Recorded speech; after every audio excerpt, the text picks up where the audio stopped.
Good afternoon. I'll introduce myself first. Alan Riddick. I'm a professor of agriculture economics here at Lincoln University. I've been now in New Zealand for 10 years, but I'm mainly here as co-director of the Lincoln University Centre of Excellence, along with Kunta Koning sitting over here. And we're really delighted today to partner with the ADBEI and with Professor Ma on this event, which is entitled Transforming Agriculture Through Circular Bioeconomy Evidence from Asia Pacific. But just before I introduce what we're going to be going through today, I'd just like to briefly give you a quick overview of the Lincoln University Centre of Excellence in Transformative Agribusiness. The centre is one of 3 internally funded centres in the university, works across all the faculties, and we want to be at the forefront internationally of using consumer insights, data and knowledge to support the transformation to farm and agribusiness systems that generate greater value from food. And really what we want to be thinking about is how we can produce more value from our food system with fewer inputs and reduce environmental impact. And the key thing for us is working in partnership, and today I think is an example of what we want to try and achieve by working across the university, but also nationally and internationally with the ADBEI on this. Our website's here and is beautifully curated by Katie, and so there's lots of information about us there. I just want to highlight really briefly the 4 areas that we work in, and we're looking at alternative energies, and we're heavily involved with the development of agrivoltaic, the energy farm here at Lincoln University, which will be, I think, groundbreaking in showing how we can grow crops intensively under solar panels. We're also kind of interested in the development of alternative proteins, and more generally around issues around our sustainable food systems. But today, as I say, this event fits really firmly in our interests in the circular economy and bioeconomy. And so it's great when for suggesting this, we were really keen to partner and bring this event to you. So we're really delighted to be involved today. But just a little bit more about what you can expect today. So we're going to have 8 speakers who will be sharing their important research in the general area of circular economies in the Asia Pacific region. We will begin with what I think one thing is called warm-up presentations. So it's going to warm the audience up, I think, with Dr. Dil Haroon from the Asian Development Bank Institute and Professor Ma himself. And then we will have papers from a wide range of areas, the Philippines, Indonesia, New Zealand, India and China, who present work on various aspects of the circular bioeconomy. After each presentation, we will have a discussant who will discuss the paper, and then an opportunity for around about 5 minutes discussion. After 3 papers have been presented, we will have a short break. We hope that the workshop will be productive for you and an enjoyable experience. One thing to spend quite a lot of time ordering catering for the event, so hopefully you'll be well fed, add to your enjoyment. And perhaps now we can start the event formally, and I will briefly introduce our first speaker.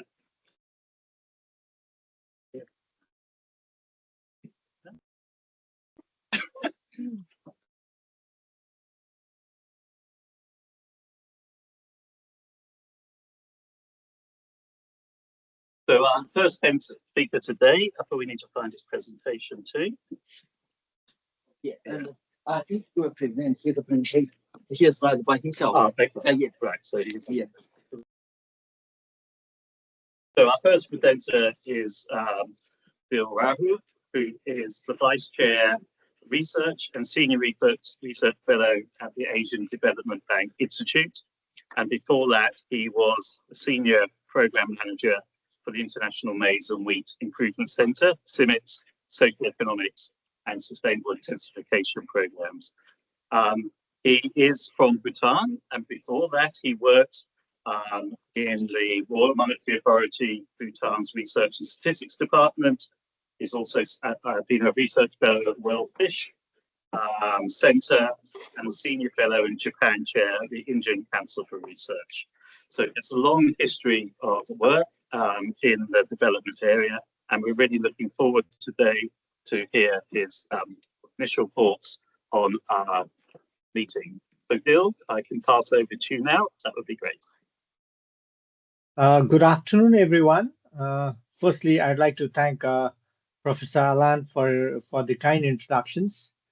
And I would also like to take this opportunity to thank Professor Wang Lingma, my dear friend and colleagues with whom I have been collaborating on lots of issues, for giving me an opportunity to present some of my thoughts on biocircular economy. So let me open my. Can you see my slides? Yes. It just need to. Okay. So today I'm going to share some of my thoughts on how we can transform agriculture waste into economic benefit and environmental sustainability. Yesterday, actually, like I was discussing with someone, and somebody asked me, like, there's a trade-off between economic growth, prosperity, and climate climate change and environment. So how do we manage those trade-off? But then I told him that there's no trade-off. Today we have to grow because we have to create employment for the growing populations, younger youth. We need jobs. But on the other hand, we also need to protect our environment. We need to protect our planet. And the only way that we can do is how we can make all our developmental process green, how we can make all our growth green.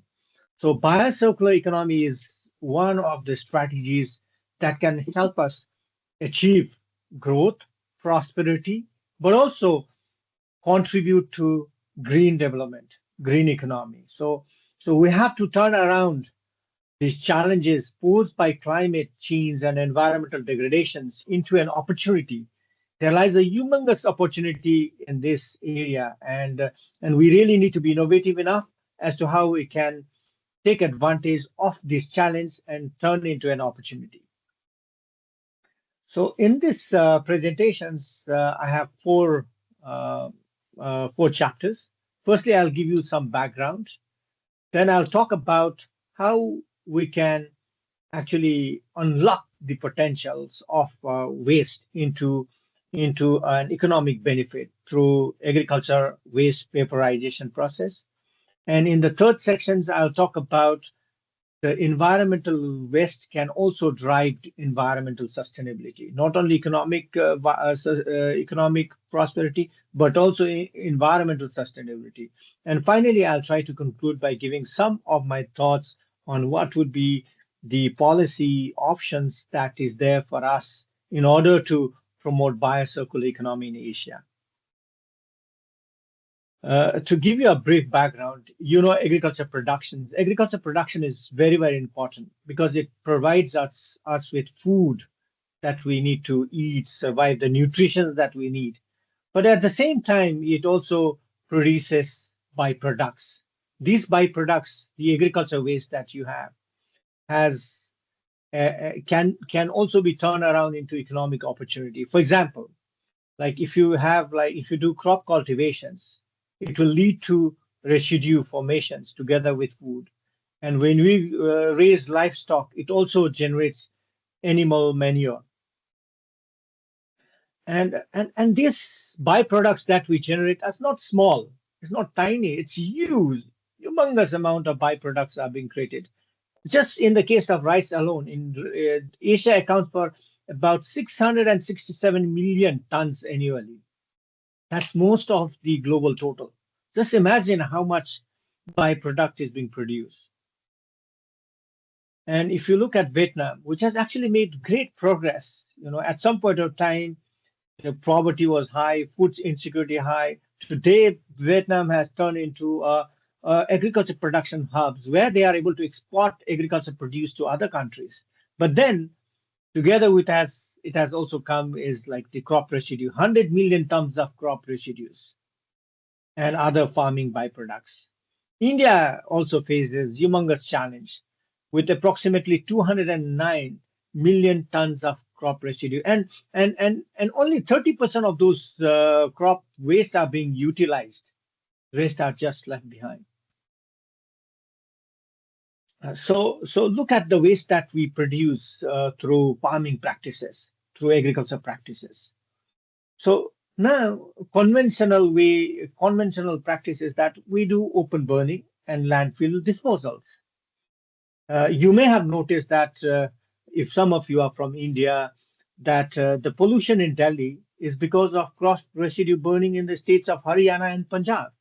Likewise, in many other countries, when I talked with scholars, they talked about crop residue burning and its impact and the air pollutions. And it has become so hazardous, right? And this process also contribute to GHG emissions, environmental degradations. And fine, we have this environmental cost, but also we have the opportunity cost. Opportunity cost of not utilizing these very valuable resources that we have produced. So according to FAO, the CO2 emission from just agri-food waste disposal is about 21.7 thousand kilotons in Asia, which is about 1/3 of the total world. So just imagine that huge amount of waste, which could be turned around into an economic opportunity, creating jobs, creating revenues, and also revitalizing our land is being just wasted.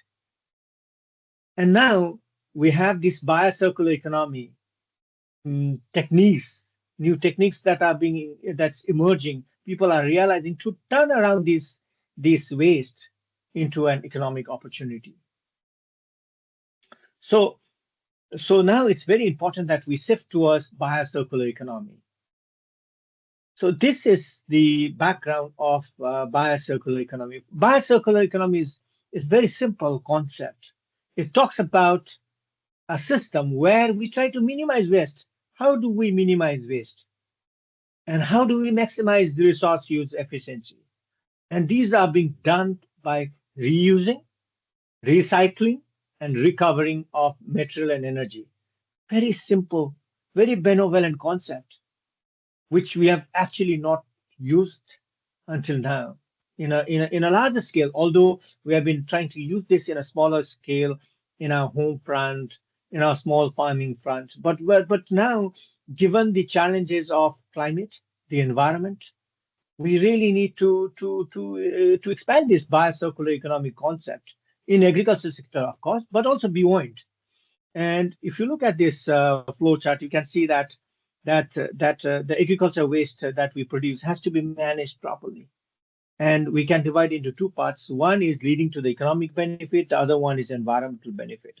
Economic benefit is about adding values to that product, bioconversions, and also enhancing waste valorizations and circular markets and leading to incomes, economic gains, economic benefits. The other one is how do we use like advancing renewable energy and emission reductions? And how do you get it back to the soil and enhance soil health and resource use efficiency, thereby leading to environmental sustainability? And also it will have a rebound effect on agricultural productivity. You see, so it's a short, double-edged sword. Provides economic benefit, provide environmental benefit, and also it gets back into the system and increases our agricultural productions. Now, in these sections, I'll talk about how do you unlock economic potential through agriculture waste. You need to convert agriculture waste into biofuels. You have seen it, many of you have seen it. The bioplastics, because the use of plastic has actually polluted our entire land, making it degraded. And also these bioplastics turn into microplastics and gets into human body and really, it invades us. So we really need to go for bioplastics. And then the use of organic fertilizers, converting this agriculture waste into organic fertilizers, which helps us in enhancing bioenergy efficiency and also value additions to the productions. Just to give you an example, this is the palm oil biocircular economy concept of Malaysia. You can see how this is designed. If you use this properly, the benefit that we get from the biocircular economic concept in the palm sectors in Malaysia is going to be used to the environment and also to the livelihood in the economics or economics of the of the households. In Malaysia, only 23% of industrial byproducts from palm industries are repurposed. Just imagine, rest 77% is not repurposed. That unrepurposed byproducts has an effect on environment. And also it's a lost opportunity for many households and individuals.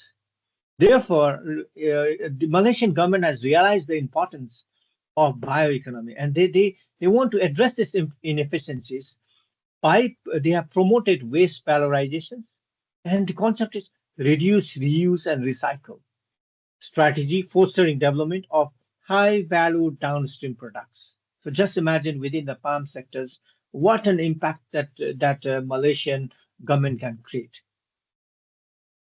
Now, on the second one is about you could integrate agricultural waste into industrial supply chains for sustainable materials and livestock feed.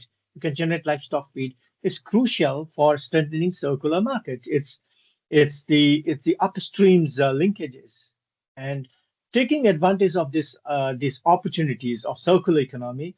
In Indonesia, the circular economy model is that in the upstream agri-food supply chains has delivered substantial, notable environmental benefit, such as eliminating pollutions and waste. So you just see like the benefit that agriculture integrating agriculture waste into supply chain brings to the economy. Yes, now we also could actually like agriculture waste could also be used as a driver of environmental sustainability. Just to give you an example, there are lots of evidence, but I'll try to take out very small some of the evidence from some countries. In Japan, Yugo Farm continuous feeds biofacilities in Kobe. Yeah. And the dairy process waste and food scrap generates to the tune of 2,400 metric ton of biogas annually. That's about 518 kilowatts hours electricity through optimized anaerobic digestive process. You can see that we can build this concept of biogas, feeding the biogas through dairy waste and scrap and generating electricity for the small community, for the households. And this is another example on how we can transform agricultural waste to environmental sustainability. In Kuzhou City County in China, they have introduced the very innovative nutrients management strategies. They integrate nitrogen cycle, and it helps in achieving nitrogen use efficiency and 60% reductions in nitrogen imports and loss. Just imagine these simple nutrient management strategies can help in achieving nitrogen use efficiency, and also you reduce the use of nitrogen because the nitrous oxide that's released from overuse of fertilizers could have a devastating global warming impact. So you not only save the amount of money that you need to spend on buying huge amount of nitrogen fertilizers, you save there, but also you contribute to the environment. You reduce the emissions, GHG emissions, right? And really help in making this planet a better place. So it's always a two-way sword, the income as well as the environmental benefits that you get. So having said this, there's some of the brief policy objective that I could think of for for biocircular economy transition in Asia is that we need to promote very cost effective technologies that ensures a viable returns. You see, so one thing is that smallholder farmers in Asia are very poor, right? They are very poor, and the only way to scale up this biocircular economic technology is that it has to be very cost effective, and not only cost effective, it also should be viable because if it needs to generate return on investment. So these are the two things that we need to look at. And the reason for underutilizations of agricultural residues is not because of technical feasibility, right? It's because of misaligned incentive. Farmer needs to see that there is an economic incentive to adoptions of this biocircular economy technology. And second thing is that government should implement subsidies, which actually is tire subsidy schemes, which try to couple capital subsidy with performance-based tax credit for verified emissions reductions. So this is very crucial. The performance-based tax credit for verified emissions reduction, so that it really creates a genuine incentive for the farm household to reduce emissions and contribute to overall net zero carbon emissions. That's the first one. And second, most important thing is that how do you foster public-private partnership? You always talk about public-private partnership, but in this circular economy also we could bring public-private partnership. And government should not be the one who is doing everything. Government should act as a catalyst. They should act as a catalyst. They should set regulatory framework. They should offer initial financial incentive.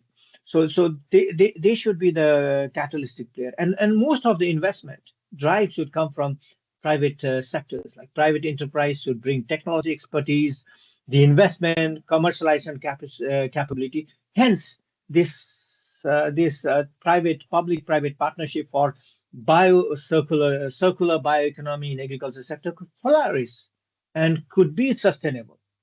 If it is government alone, it cannot be sustainable in the long run because we need incentive, economic incentive. And the third one is that regional cooperations and cross-border technology sharing. We need to collaborate with each other. We need to have regional integrations. We need to create what you call the regional capacity. We need to, we cannot achieve this alone. So regional cooperation is very important. The countries which are close together, which are within the regions, can actually share knowledge, share technology, and share benefits. So many countries in Asia, we share similar climatic conditions, we share similar crop structures and environmental challenges. Like most Asian, we eat rice, right? And we produce lots of residue from it. So we share similar problems. So it's very important that we have these regional corporations and international and regional organizations, regional bodies should facilitate the exchange of knowledge, harmonizing regulations, and co-develop scalable solutions. You see, when we put together resources, then what happens is that we can have bigger resources. We can develop technology that's scalable. So the knowledge, the resources comes together to develop technology which is beneficial, not only in terms of generating income, but also in terms of environmental preservations, in terms of making a better environment. And then the fourth part is shifting the mindsets of farmers and agri-producers. We really need to change the mindset, which is not easy. We need to do nudging. You see, despite giving even only if you provide incentive, it may not work. So raising awareness through education program, giving them technical training, incentive-based scheme can actually nudge them, can bring about behavioral change. So farmers and agri-producers behave in a way that is sustainable, environmentally sustainable. So we are able to internalize the environmental cost. And government and industry stakeholder must demonstrate economic and environmental benefit of circular practices. So this is very important. We need to convince the farmers and agri-producers. We need to demonstrate that there is an economic gain, there's an environmental benefits. Finally, I would like to thank you all for listening to my presentations. And also, I would like to thank our colleagues from Lincoln University, particularly Professor Wong Inma and Professor Alan for giving me this opportunity. And I look forward for more collaborations between EDBI and Lincoln University. Thank you very much.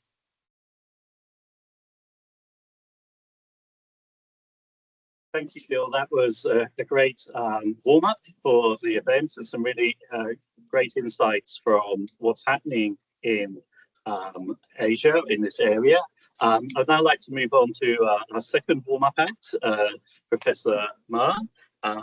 Professor Ma is Professor of Applied Economics at Lincoln University in the global value chain. And his work has been, expertise lies in agricultural economics and development economics.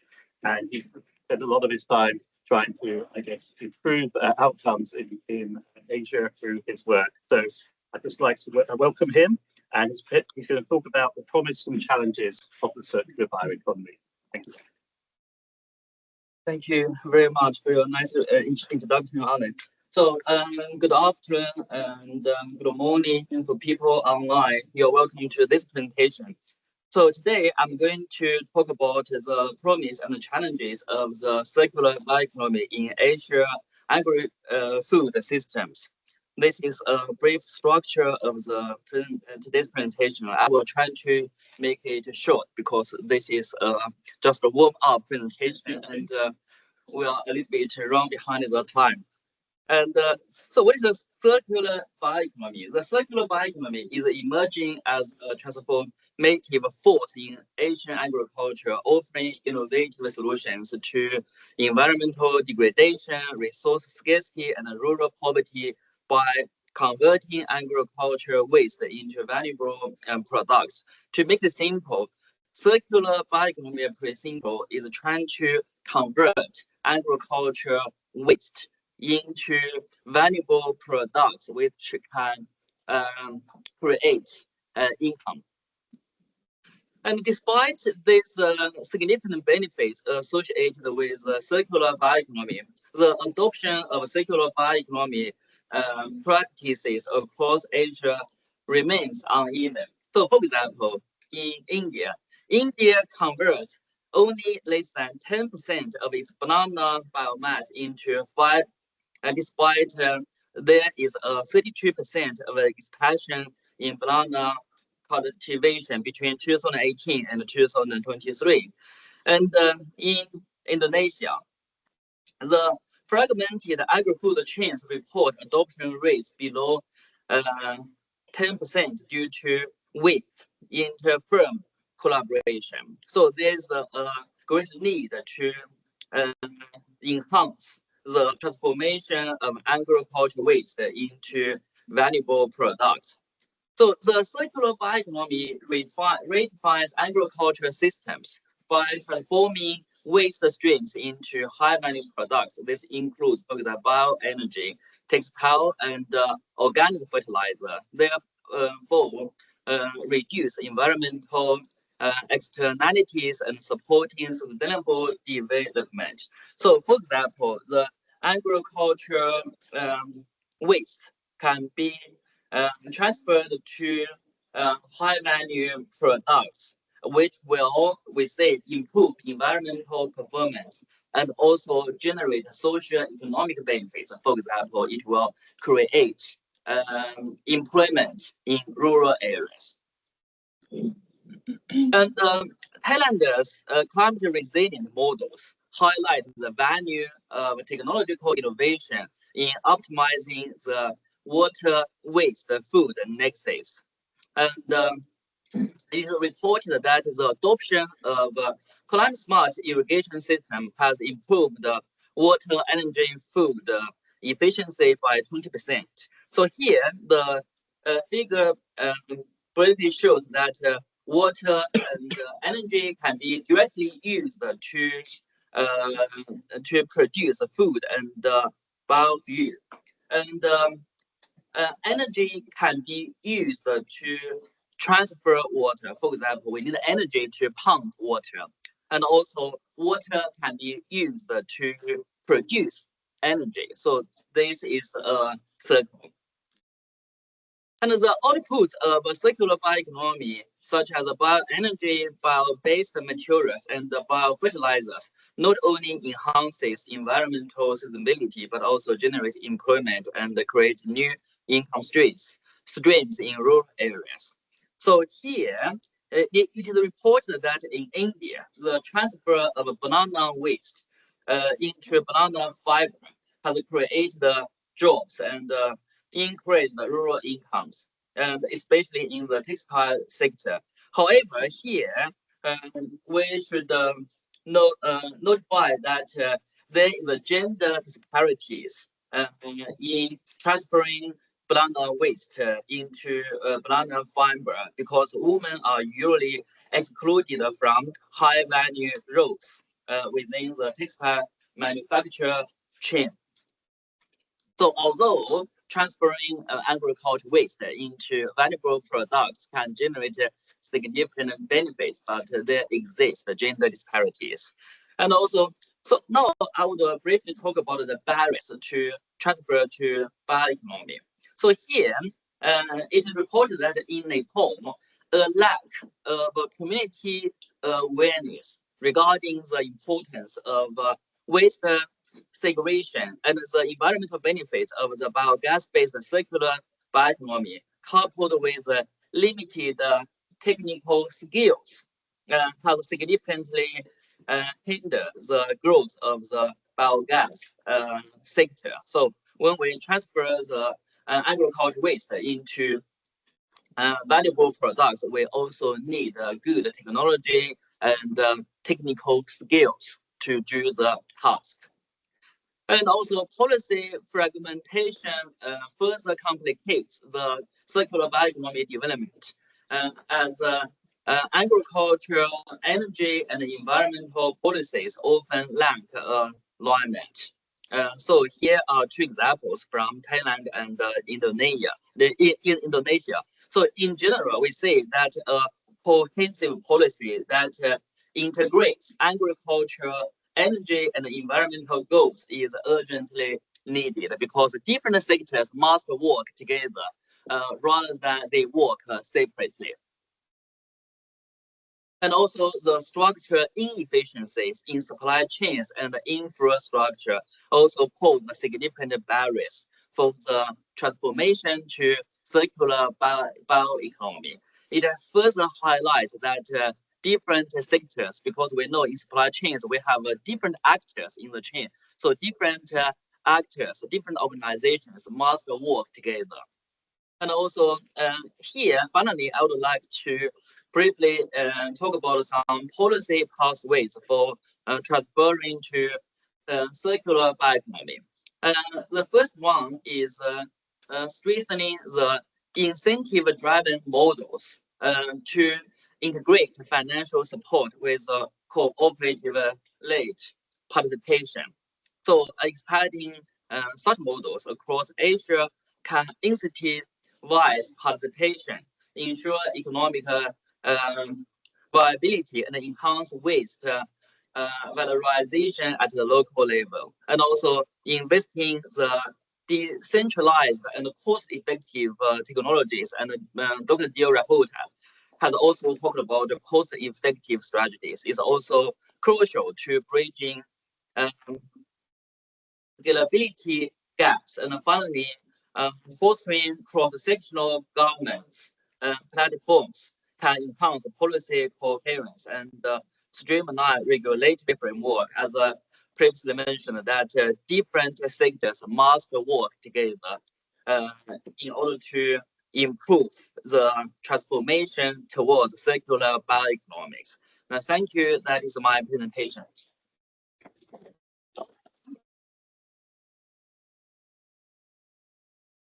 Thank you, Wan Ling, and thank you, Dil, for your excellent overview and warm-up. I think you've really highlighted the many opportunities that exist in Asia in the circular bioeconomy. I think you've also highlighted some of the barriers. I also was very impressed with the policy scenarios, the policy prescriptions that could help address that.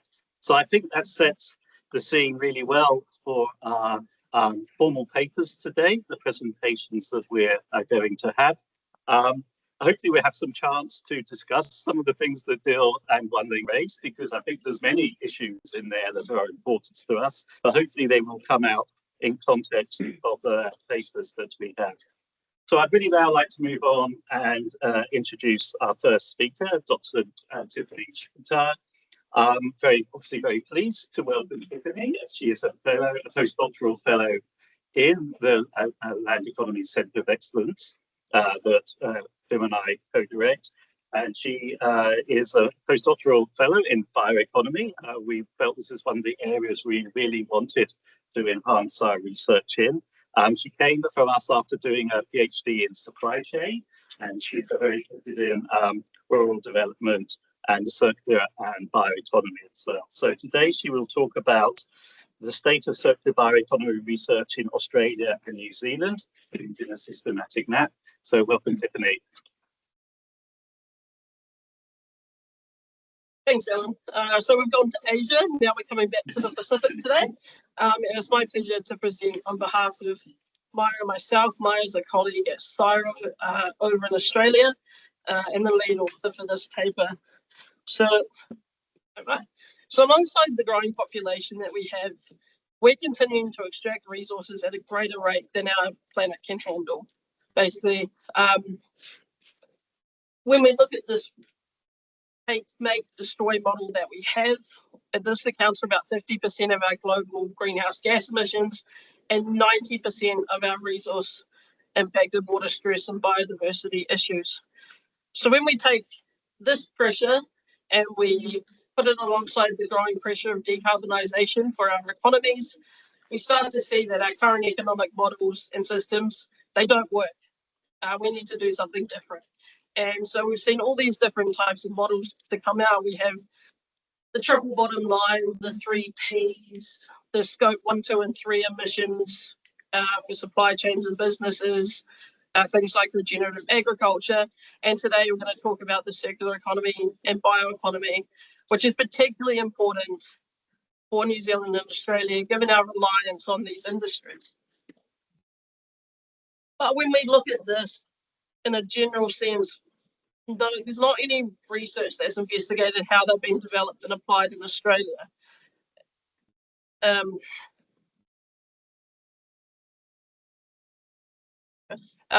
if we consider building cohesive policy and strategy plans in this area, it's something really important to get a base understanding of where we're at. So to do that, we ask the question, what's the current state of circular bioeconomy in Australia and New Zealand? And I want to talk briefly about the method that we used and highlight that it's quite different from using a literature or systematic literature review. So rather than delving into the concept quite deeply and doing comparisons and contrasts, we take more of this meta overarching view and kind of take a snapshot of where we're at. And when we're looking at methodologies in social science for systematic mapping, there wasn't really one benchmarking standard. And so we looked elsewhere and we found in ecology, they used the Collaboration for Environmental Evidence, which is a guide that tells me exactly how I conduct my systematic review.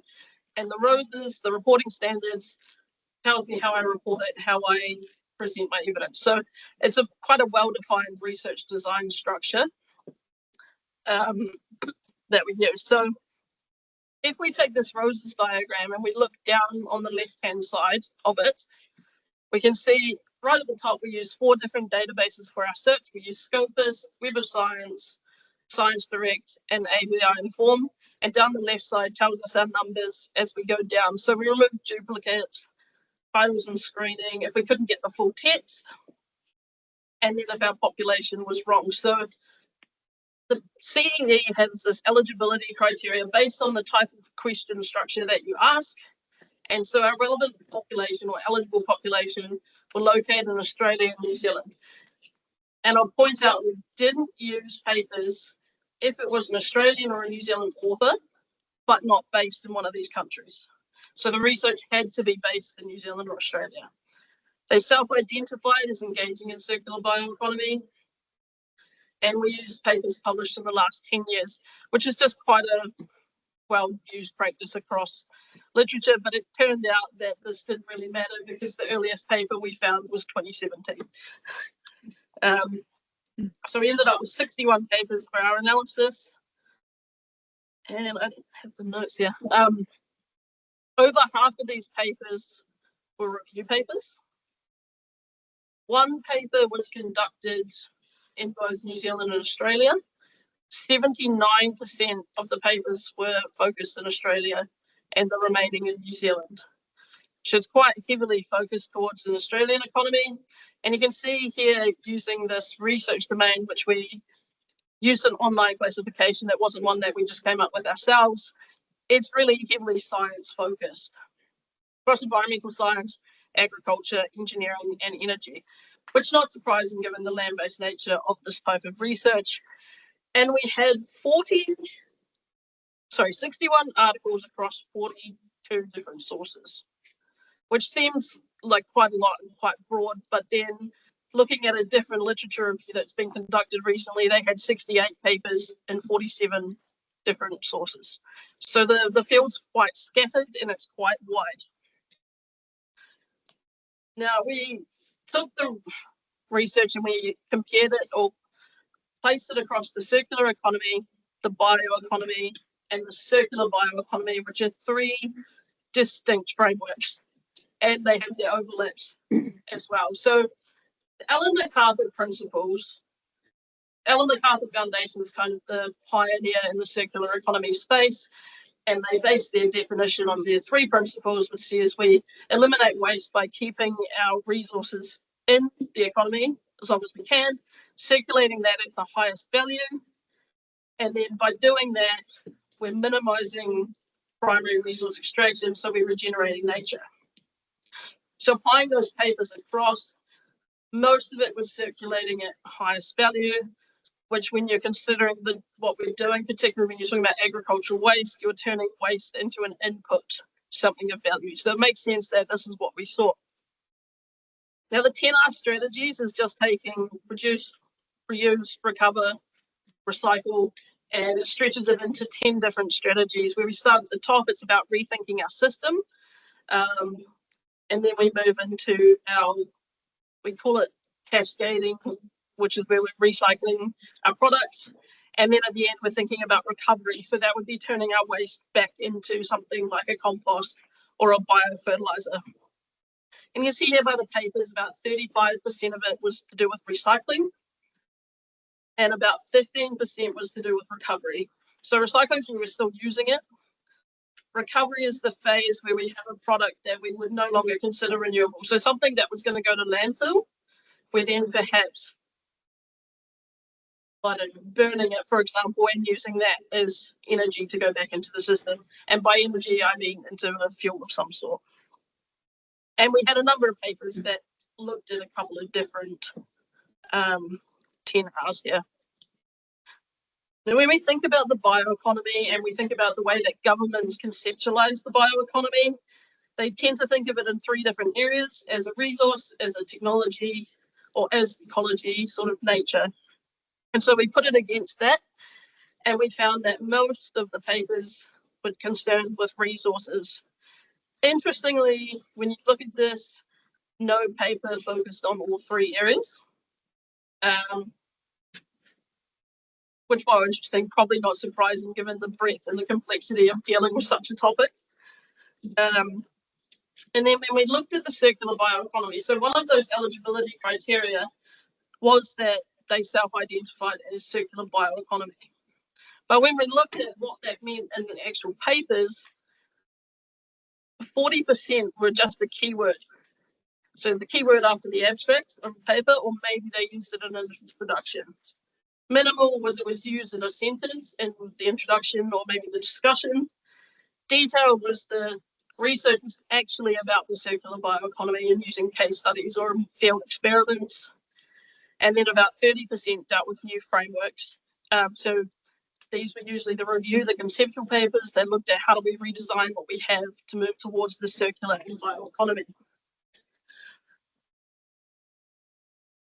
Looking at the the inputs, the technologies applied, and the outputs of these products, you'll see that a lot of it is industrial wastewater, which algae seems to be the new technology that has gained quite a bit of attention recently and applied in these field experiments that we had. So it's not super surprising. Industrial wastewater is quite a nice, easy one because you get scale for experiments. And as long as there's people in cities, there's always going to be industrial wastewater.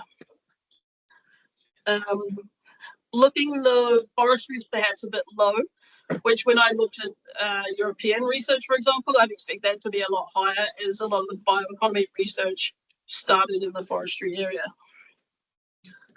Technologies applied, there's quite a large range. Again, there's the algae, great for turning into biofertilizers, perhaps supplements in animal feed, as well as working on helping to filter water. The insects came about in about one paper, and that's black soldier flies, which is an interesting one. The anaerobic digestion and fermentation, I would imagine we'll see quite a bit more of this in the coming years. We now have in New Zealand, for example, a commercial sized digester. Lincoln's just gotten its own miniature version of that to start doing. Sorry, I've got a bit of a cough. Start doing experiments, and then we see fermentation, which, when we're thinking about alternative protein spaces and new biotechnologies, that's starting to emerge there. So I think we'll see quite a bit of improvement or higher numbers in the coming years. And looking at outputs.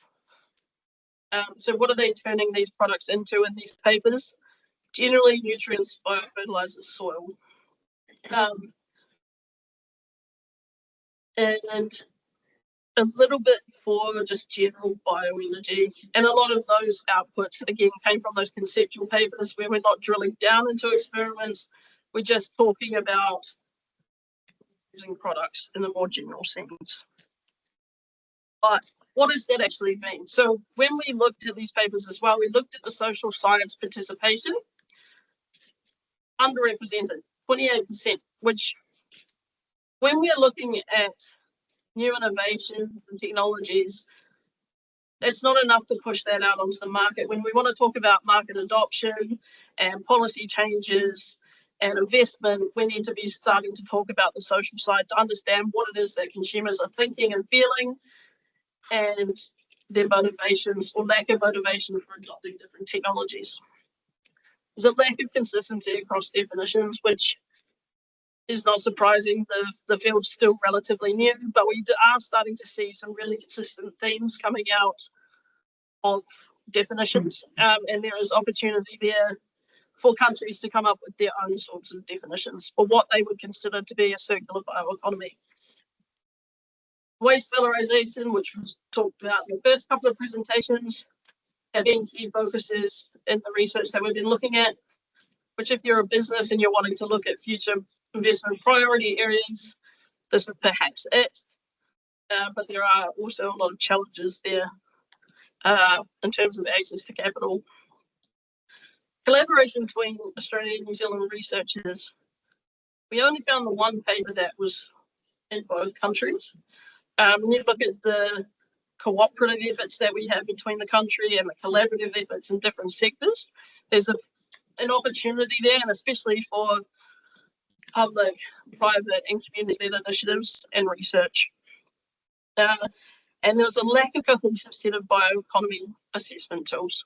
So we saw some methodologies like life cycle analysis, circularity indexes, but it wasn't across all the papers. And I think this is going to be something that needs to emerge, particularly when we're talking about country-level strategies. How do you benchmark something or organize something if you don't know how to measure it correctly? So that was the takeaway from that one.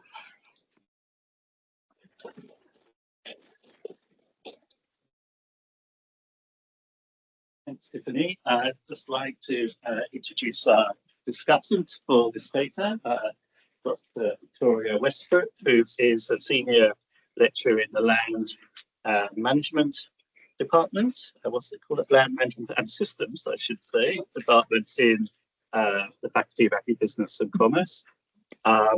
She's interested in agricultural management and the interface of biophysical science and human social research. So I think she'd be well qualified to speak to Tiffany's paper here. So Victoria, pass over to you, please. Yes, I guess you can. Might need to come back up for questions. Yeah. Thank you very much, Tiffany. That was a really good paper, and I enjoyed listening to it and reading it as well. So you did a really good summary and overview of the paper. So I guess for me, I just pulled out some key messages. And my particular interest, just to give you some background, is adoption of technology and perhaps more the social science methods and also farm systems. So, the key messages that stood out for me was it's quite a reasonable recent area of research in New Zealand, Australia. So 2017, we couldn't even get quite your 10 years there. And the bit, being a academic, there are several areas where this research can be advanced, and that's the bit that I really hooked into and enjoyed. So you mentioned social science approaches, and in our initial speakers, they also mentioned the adoption of a lot of technology. So some research in there and greater collaboration between Australia and New Zealand. And you've started that as well with your co-author being from Australia there. So areas to work on, broad standardisation of terms, and also you mentioned too there are some tools and things out there, but looking more in detail about how to compare them, which ones are perhaps best for which situations to push that forward. And reviewing some FAO guidelines to provide directions for the development of frameworks. So again, still working at that high level. And again, could fall under the collaboration as well, but developing national strategies in Australia and New Zealand to push that forward. It was really interesting hearing about the work that's happening in Asia at the moment, and I guess seeing some more of that work happen, but going across New Zealand and Australia, replicating that cooperation that we're seeing in Asia as well. Right, so what I enjoyed was also the rigour of your methods. So it was a slightly different, as you mentioned, to a literature review, more of a map. And the fact that you looked outside of your current area into ecology, so some really strong frameworks to use. So a good example of borrowing from a different discipline to use. And also appreciated that you came out with some quite clear conclusions of areas where that area could be advanced in New Zealand, Australia. So that was really good. So I'm allowed to get my question in first, and then I'll answer some questions for you. So, being a academic as I call myself, given that you've done that review, map of the literature, and come out with some quite clear areas that you could work in, which do you think would be of the most value at the moment? If you had to pick just a couple of areas, sorry, it's a bit cruel forcing you to choose a couple of areas, but where do you think the greatest gains could be made from your knowledge? Oh, that's a great question. I think one of the big ones, and it was already said earlier, was the policy and legislation and the fragmentation of it. And we do have the same thing in New Zealand. And a really simple illustration of that is when we think about councils and their waste strategies for landfill and recycling. There's no national standardised approach. Every council has their own set of standards. So how do you go forward if you don't have a common base for your evidence and what you're trying to achieve? So I think that's one really quick, easy one. Another would be, that's perhaps a bit more difficult, but I think looking at the way we finance our agriculture and our primary industries, any change we ever want to make is going to cost money, and access to capital is a huge barrier for New Zealand, especially when we're thinking about scale and investment into infrastructure. So changing some of that methods. I know it was mentioned subsidies in Asia. We don't have that here, and that's something that's not going to come back. So we need to come up with some innovative solutions. Okay, so two areas. One is some standardisation across regional councils for wastewater. So they're all kind of approaching the same waste management. Yeah. Yep. And the other one's investment in some of the infrastructure to get some of these things up and going. That's infrastructure is a fairly common theme at the moment. So I'd like to invite, does anybody else have any other queries, comments or questions about Tiffany's paper there?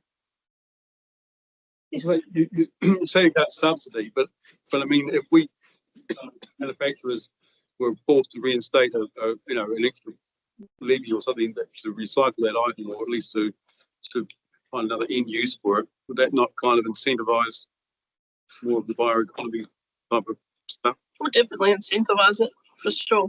Did you say a levy system? Well, I mean, if every bottle, of Coke or Sprite had a 10-cent levy on it, which is basically, so it's actually reused in New Zealand instead of having to find the cheapest place we can send them to and forget about them. Then could we not be kind of processing that stuff here in New Zealand? Yeah, I mean, I think there are ways to incentivize production in different places. And I think it's one of the Amiri irrigation scheme at the moment. They're looking how to incentivize efficient water use, for example. And monetary is always a good way to do that. Ideally, a carrot rather than a stick approach would be best. But we all know cash is king. So that is potentially one way to do it for sure. But sometimes the amounts seem quite small.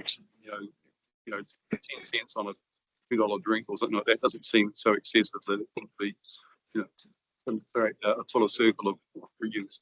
But once you give it a value, then I think people will recycle it. Well, of course, yeah, exactly. So it doesn't have to be large. No, there's an opportunity for people there. It's just too much is kind of spent on trying to get everything down to the lowest common price without any regard to what happens to it afterwards. Yeah.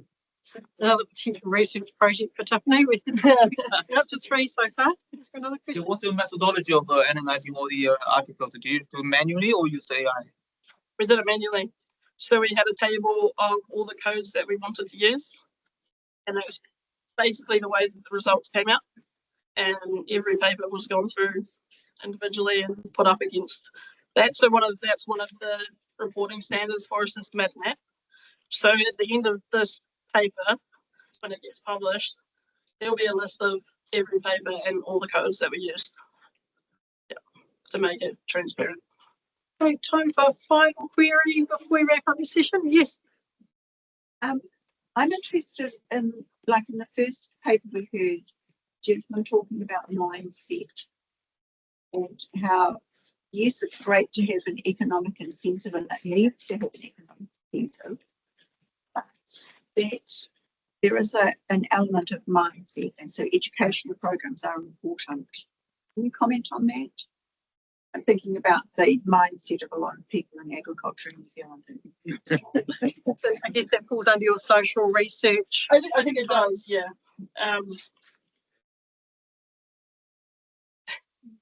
I guess, especially if you're talking about farmers, I think one of the biggest challenges is, again, it's money to change. I think farmers want to do the right thing and would love to implement all the changes overnight if they could, but it's just not feasible. And we expect farmers to be wearing 10 different hats, I think. I don't know how you go about educating everyone at once. That's quite a difficult thing to do, I think, but councils? Yeah. Oh, there we go, yeah.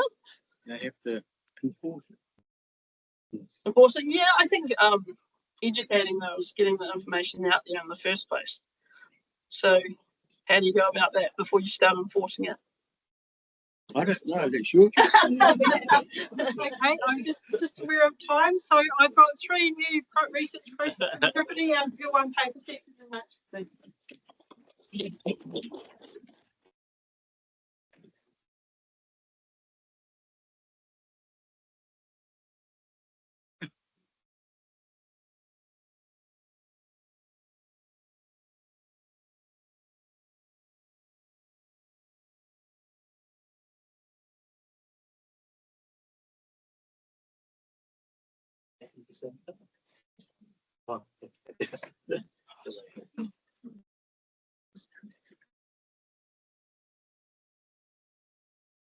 we do that with this slide.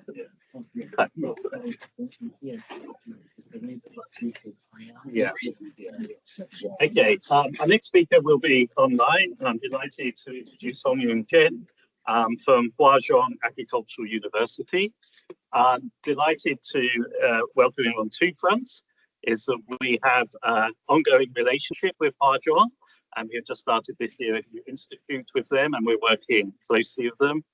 But also, Hong Yun did his PhD at HZAU, but also spent some time here with Professor Ma, and it was a pleasure to have him. And it's great that since then the relationship has blossomed and many papers, much research has been done. So today he's going to talk about a small act towards the circular bioeconomy. So I should say he's currently an associate professor in the College of Economics and Management at Huazhong Agricultural University. I'll just say he talks about this, a small act towards the circular bioeconomy, an adoption of integrated crop-livestock system and its impact on fertilizer use. And I think that speaks a lot to the first two papers about, and perhaps there's one about how we get on farm idea to the circular economy. So Hong Yun, I'll pass over to you, and you have 15 minutes. Okay, thank you. Okay, thank you, Alan. So can you see my slide? Yeah, we can see it. Thank you. Okay, thank you. Thanks for your kind introduction, and then also thanks for Professor Wang Ma who invited me to this workshop. And today I'm going to present a recent work titled Small Act Towards Circular Bioeconomy, Adoption of Integrated Crop-Livestock System and its Impact on Fertilizer Use. Here is the structure of today's presentation. Well, first I will provide some background. Well, as we discuss a lot, circular bioeconomy is an urgent necessity currently. Why? Because the current or the traditional economic model relies heavily on non-renewable products. For example, in agricultural production, we use a lot of chemical inputs such as chemical fertilizer, which has led to greenhouse gas emissions. But from the perspective of circular bioeconomy, it emphasizes using regenerative resources, minimizing waste, and replacing these fossil-based products.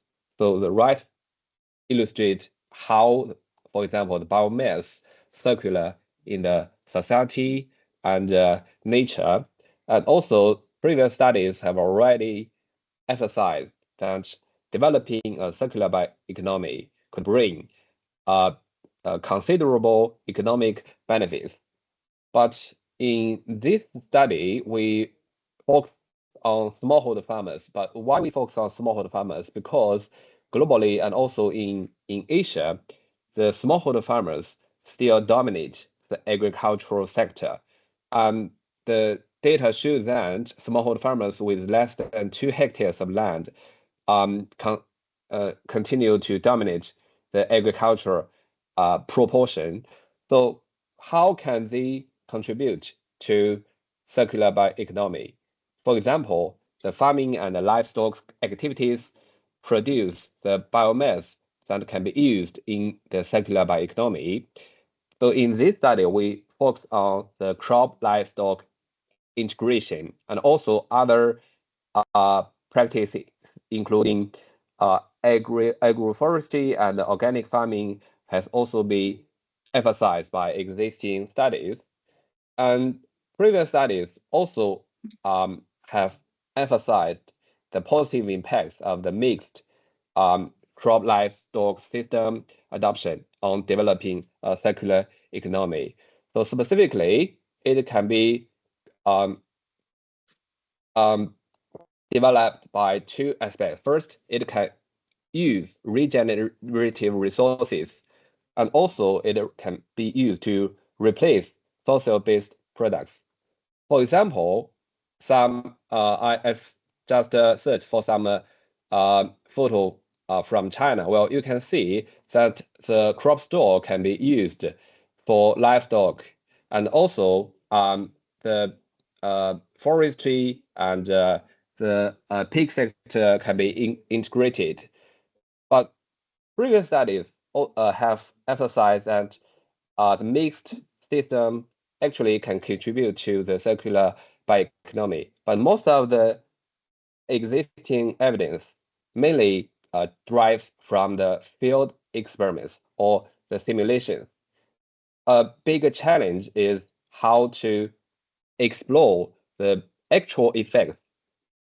For example, when smallholder farmers adopt the mixed crop livestock system, how can they contribute to transition to circular bioeconomy? So the objective of this study is to conduct empirical analysis using household survey data to investigate the impact of MCLS adoption on fertilizer use. And we focus on two aspects, including chemical fertilizer and biofertilizer. And we try to make three contributions. Well, first is we only focus on a small act conducted by smallholder farmers, because smallholder farmers is important in the circular bioeconomy. Second is we consider reducing fertilizer inputs from the perspective of transforming the agri-food system. Third is we address the heterogeneity issue by some econometric methods. The second part is an analytical framework. Well, as we can see in figure 1, the crop cultivation would provide biomass, the straw, which can be used for livestock rearing. And livestock produce manure, which can be used in crop cultivation. But here we consider the impact of manure on crop cultivation may have different impacts on biofertilizer and chemical fertilizer, because the farmyard manure can be used as the biofertilizer directly in crop cultivation. But when we analyze its relationship with chemical fertilizer, it may have it may complement or supplement the chemical fertilizer. So the relationship between the mixed crop livestock system on chemical fertilizer use may be unclear. So that's why we need to conduct empirical analysis to explore the relationship. And then we introduce the econometric strategy employed in this study. First, because the MCLS adoption is a binary treatment. So in the first stage, we employ a probit model. And then in the second stage, both chemical fertilizer use and biofertilizer use are continuous variable. So in the second stage, we use the two-stage least square model, and they will combine them as a probit two-stage least square model. And this model allows us to estimate the average treatment effects and also average treatment effects on the treated. Another advantage is that the probit two-stage least square model can be estimated on the different assumption. For example, we can assume the homogeneous effects, or we can assume the heterogeneous effects based on the characteristics of a household head or other aspects. For robustness check, we also use the heterogeneous treatment effect model. The difference between the two strategies is that in the second stage of the ETE model, it estimates two outcome equations for adopters and non-adopters respectively. And the ETE model can also be used to estimate the average treatment effect and ATT. For the identification, we create an instrument variable, which is defined as the adoption rate of MCLS among other surveyed households within the same village, which is derived from the peer effect theory. We assume that if the other households in the same village, they have a higher adoption rate than the surveyed farmers may also tend to adopt the MCLS. And we conducted the weak identification test and a falsification test. It showed that the created instrument variable satisfies the estimation. Well, the first part is the data. For the data we collected from rural China in 2022, and we employed a multi-stage random sampling technique to select samples. We select 5 provinces in total, and the Jiangsu province located in the east, and Sichuan located in the west, and Henan, Hubei, and Hunan. So these 5 provinces are the main rice produce areas in China. And finally, we obtained 432 households in total. And for the outcome variables, as we just discussed, we employed the expenditure and also the frequency of both chemical fertilizer and biofertilizer. But for the treatment variable, actually, there has 4 combinations of rice production and livestock rearing. But in this study, we only define a binary variable because for these farmers without rice production, they have no information on fertilizer use. So that's why the treatment variable in this study is defined as a binary variable, and 1 equals adopters and 0. Actually, it is not non-adopters. It is specializing in rice production. And we select some control variables such as the household head characteristics and household and farm level characteristics and locational dummies. And then we look at the estimation results. First, for the first stage of both probate 2-stage listed square model and ET model, it estimate a probate model. So table 3 presents the determinants of the adoption. But due to the time limitation, I do not discuss it in detail here. Let's focus on the impact of MCLS adoption on fertilizer use. Well, in general, we find a positive relationship between the adoption and the biofertilizer expenditure and also application frequency. So it means that if farmers have adopted this system, this combination system, they will apply more biofertilizer. But the relationship between chemical fertilizer and adoption is not statistically significant. But the circular bioeconomy emphasizes not only the use of renewable inputs, but also we expect it to reduce the fossil-based, the chemical fertilizer expenditure. So we first explore whether heterogeneous effects exist in the effect between the adoption and the chemical fertilizer application. And from the distribution, we can see that no matter for the expenditure or application frequency, the distribution are not normally distributed. They tend to be left censored or right censored. So we first explore the potential heterogeneous treatment effects by the age of household head. And the heterogeneous effect provides some interesting study. First, we found that the relationship between adoption and chemical fertilizer expenditure is only significant for young farmers, but not for middle-aged or elderly. And the relationship between adoption and chemical fertilizer application frequency is not significant.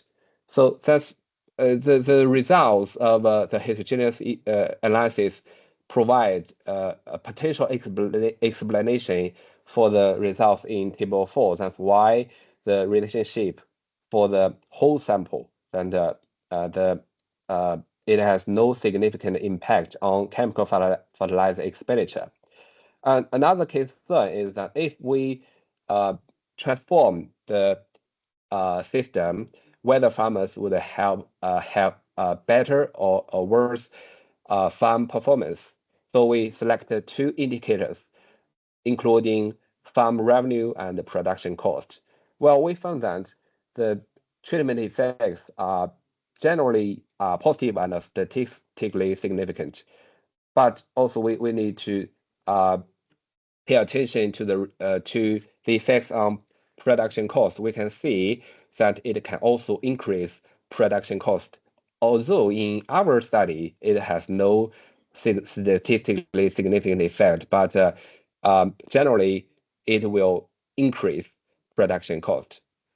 So that's the main findings of this study. First, we found that the mixed crop livestock system adopted by smallholder farmers would increase the expenditure and application frequency of biofertilizer. But the reduction effect on chemical fertilizer use is only observed in younger farmers.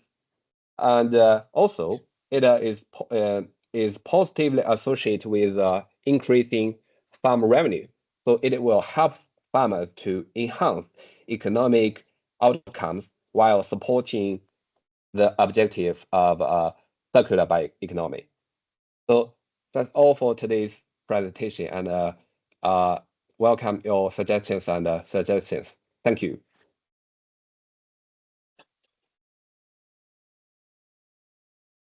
That was great. I would just like to invite Dr. Wei Jiang to come up and discuss the paper. Wei is delighted to welcome him. He's our second postdoctoral fellow in the transformative Centre for Transformative Agribusiness. Wei came to us after having completed his PhD on soil biochemistry and the benefits of grasses as companion plants. And whilst he's been with us, he's been doing a lot of work on regenerative agriculture and also agrivoltaics as part of the development of the energy farm. So I look forward to having your comments. Thank you, Helen, for the introduction, and thank you for Jeff with your presentation. Again, my name is Wei Jiang, a postdoctoral research fellow at Center of Excellence in Transformative Agribusiness here at Lincoln University, and I'm very pleased to serve as a discussant for this interesting paper, and I hope my comments will help further enrich the work. This paper is talking about the adoption of integrated crop livestock systems and its impacts on the fertilizer use in China, and focused on the smallholders and the rice-based farming systems. And there were over 400 samples across 5 provinces in China, and 2 models are used to address the endogeneity in farmers' adoption decisions. The outcome of this paper, which is quite interesting, it found that adoption of ICLS can increase expenditure and application frequency of the biofertilizer, and the young farmers are using less chemical fertilizers, which is quite interesting too. These findings provide valuable insights into how ICLS can contribute to more sustainable input use, particularly among younger generations of young farmers. I just want to note that my background is in agriculture and ecology rather than economics, so my comments are all coming from that angle. So I hope they can still contribute to the discussion around this paper. Firstly, just a small point to raise. The author said the ICLS adoption, the paper consistently refers to the manure as biofertilizer. It might be worth clarifying that the biofertilizer is misused here. In this article, the manure referred to in this paper is actually one type of organic fertilizer. So that might be helpful to make it a bit clear. Otherwise, it's going to be just to avoid any confusion for the readers. In second, in the analytical framework, you said the ICLS, actually it's MCLS right now, adoption may replace or supplement chemical fertilizers, which can further free up the financial resources and leading farmers invest in both organic and chemical fertilizers. I think this is too idealistic. Like if you ask farmer, if you got savings from the input use, would you like to buy more fertilizers or a Jack Russell for your farm, or you buy a new iPhone? You know the answers. So it was too idealistic from my opinion. And I'll talk about that a bit later in a minute. Then goes to my third question, third comments. The paper states that 8.1% and 6.7% of farmer rice, cheese, and fish. And the figure on the left shows the type of livestock raised by farmers. Technically, fish are not considered livestock, but agriculture species. For those two species, geese and fish, the manure from them are really hard to collect it and really less being used. So, for example, the geese manure was very wet, so are those of the ducks, and it's really hard to collect it. They might need more labor on that. And for the fish manure, it goes into the water and dissolved into water slowly, and it's nearly not possible to recover. I mean, it's still possible to collect their manure, but farmer might need to upgrade their equipment, especially for the fish. I don't think farmer would do that. It's going to be so expensive. And for those farmers who raise fish or geese or ducks, if they only raise this species, they don't have too much cells for the manure, so they don't have too much base fertilizer, like organic fertilizer, to use at the beginning of the planting. And they have to buy more fertilizers as top dressing. Usually we use chemical fertilizers as top dressing. So this may be why your expected results become insignificant. But all this idea is based on the assumption that farmers are only use what they get from the ICLS. Because in your hypothesis, what we would like to get is we want to have higher input for the organic fertilizer and the lower input of the chemical fertilizer. But the results didn't show any negative collaborations between them, apart from the younger farmers. But this paper does not clarify farmers' purchasing behavior regarding the organic fertilizer. My thinking is, if we can just remove those data, who only raise fish or geese, or those one, the fish, geese are the dominated rice species, the livestock in their farm, maybe we can see something interesting from the use of the chemical fertilizers. But if farmer also purchase additional fertilizers like organic fertilizers, then the over organic fertilizer expenditure should be decreased, not increased. But in your results, it's actually increased. And that is actually going to be my next comments.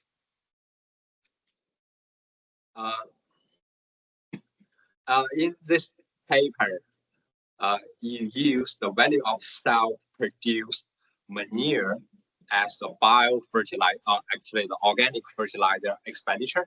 But I think that might be not really accurate, just because I think there's two ways we can do to recalculate the cost.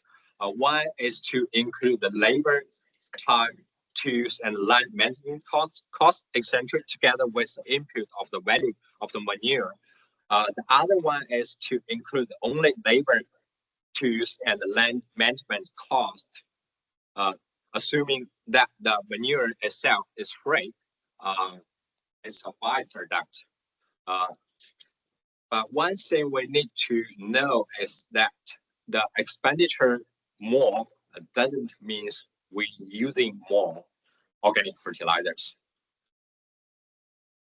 And this is all comments from me. Thank you so much. Actually, I got two questions for Professor Chen. One is, I'm not sure if the juice, the cheese, and the fish are raised within the farmland or not. If so, how did you calculate the self-produced manure value? Because the rice was growing in the paddy field, it's all watering around, so the manure might go into the water. So it's really hard to calculate how much manure you are using into the field. So how do you do the calculation, if so? And the second question is, what is farmers' purchasing behavior regarding to the organic fertilizer? For example, if the farmer using the ICS already, are they still buying the organic fertilizer from the extra south, or the farmer the samples the farmers samples you get, they never use organic fertilizer? That's my two questions for now. Thank you.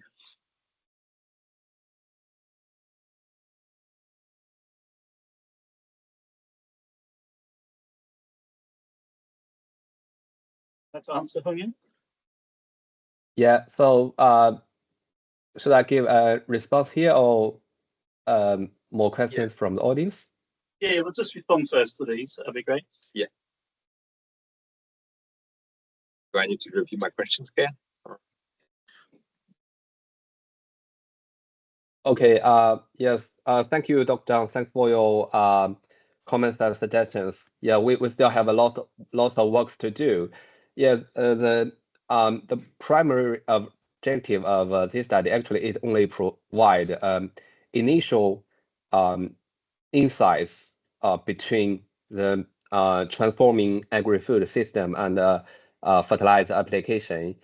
Yes, as you just mentioned, actually, the biofertilizer, it includes different types of fertilizer. Here, we only focus on organic fertilizer. We should make it clear. And second is, actually, I think it might be a combination between chemical fertilizer and biofertilizer. But in this currently, we only focus on the different aspects of the two types of fertilizer. Maybe in the future, we should focus on how farmers combine the two types of fertilizer. And in terms of the livestock, a question is that only as shown in Figure 3, only 64% rears only one type of livestock. So it might be difficult to distinguish different livestock and estimate the cost and benefits of applying farmyard manure. But yes, in the future, if we have more detailed data, it will provide more interesting results. Yes, and also as for the relationship between farmyard manure and the production cost, actually, we think that if the market price is stable in a period, right? So if farmers spend more on the chemical fertilizer or biofertilizer, so it will indicate that farmers use more fertilizer. And also, if farmers adopt this integrated system, at least it would help farmers to increase the supply and also reduce the cost of farming the manure, regardless of the market. Actually, we wanted to focus on the circular between farmers, crop cultivation, and livestock rearing. Yes, but in this study, currently we only focus on one aspect, the chemical fertilizer and the biofertilizer application. But in the future, yes, it will provide more interesting insights if we focus on the circular in this system. Okay, so that's all my responses, and thanks for your comments and suggestions. Thank you Thanks very very much. much. I realise, thanks very much, Wei, and thank you, Hong. For reasons of time, we probably need to move on now, but maybe in the break, people could interact with you. But thank you so much for your contribution. Okay, thank you. A final paper before the break, and I'm delighted to introduce Samishra Mishra, who's a PhD candidate from the Indian Institute of Technology. She's working in the economics at the School of Humanities. Her research centres on the adoption of circular economy practices with a particular focus on micro, small and medium enterprises. So today she's going to be talking to us about bridging knowledge and capacity gaps in crop residue bioenergy, and lots of words here, SLR-based wings analysis of circular bioeconomy barriers. So hopefully as we go through the presentation, we will become aware of these acronyms and what they work. So Mishra, we're looking forward to hearing from you. Hello everyone. Thank you so much, sir, for your kind introduction. I just want to ask, are my slides visible? Yes, they are. Yes. Good afternoon, everyone. I am Sharmishta Mishra. I'm a research scholar of economics from Indian Institute of Technology, Bhubaneswar. I'm from India. Here I'll be presenting my paper titled Bridging Knowledge and Capacity Gaps in Crop Residue Bioenergy, SLR-based wings analysis of circular bioeconomy barriers. This is going to be the scheme of my presentation. So currently, the rapid growth of global population and industrialization has significantly increased the energy demand, which ultimately leads to heavy dependence on fossil fuel such as coal, oil, natural gases, which are mostly non-renewable in nature. Apart from that, the current production and consumption system of the world is based on the linear economy model, in which we extract resources, we use them, and then we discarded them as waste. This model not only impacts the environment severely, but also leads to fast depletion of natural resources. In such scenario, the circular economy concept comes for the rescue, which not only minimizes the waste, but also optimizes the efficiency of the resources by strategies like reusing, recycling, and repurposing of the existing materials. Now, taking the concept of circular economy further, we introduce the concept of circular bioeconomy, in which we integrate the sustainable management of biological resources along with the principle of circularity. In simple terms, it means using renewable biological resources like agricultural waste and forest byproducts in such a way that it not only minimizes the waste but also maximizes the sustainability. Within the framework of circular bioeconomy, crop waste as a biomass has largely remained untapped. It often seen as a burden, both economically as well as environmentally. Farmers often struggle with its disposal and it continues in contributing to environmental pollution. But what if instead of treating it as waste, we saw it as a resource? As it has immense potential to be converted into bioenergy and other bio-based product, which will not only reduce the dependence on fossil fuel, but also helps in creating new economic opportunities as well. However, making this shift is not easy. Such transition requires proper infrastructure, advanced technology, sufficient funding, and well-developed markets for the bio-based products. Absence of all these can act as significant barrier for a successful implementation of circular bioeconomy. So in our next step, our aim is to identify such barriers from the existing literature, for which we have used a systematic literature review, and here we have adhered to the PRISMA framework guidelines developed by the Moher et al. In 2009. Initially, we have opted for two databases, which are Scopus and Web of Science, and these are the strings of keywords that we have used. This is for the screening of the literature. This is the inclusion-exclusion criteria which we have used, and this is based on different parameters. Like for example, in terms of relevance and content parameters, we have significantly tried to include articles that have highlighted crop residues and their implication for bioenergy production, with a special focus on knowledge and capacity barriers. This flowchart shows the process of the relevant study identification through SLR, and as you can see that our total sample papers consisted of 45 articles. So these are the identified barriers, and we have segregated them in terms of knowledge and capacity related barriers. I would like to mention that we have considered only those barriers that came out as significant in at least 4 of the selected papers. And as you can see that these 4 are the significant knowledge related barriers, which includes technical skill gaps among the farmers and other stakeholders. There's also a limited understanding among the stakeholders about the potential benefits of circular bioeconomy. There also exist issues related to nutrient imbalances, and there's also challenges related to the adoption of high-tech pre-treatment technologies. Coming to the capacity related barriers, there is a lack of proper infrastructure.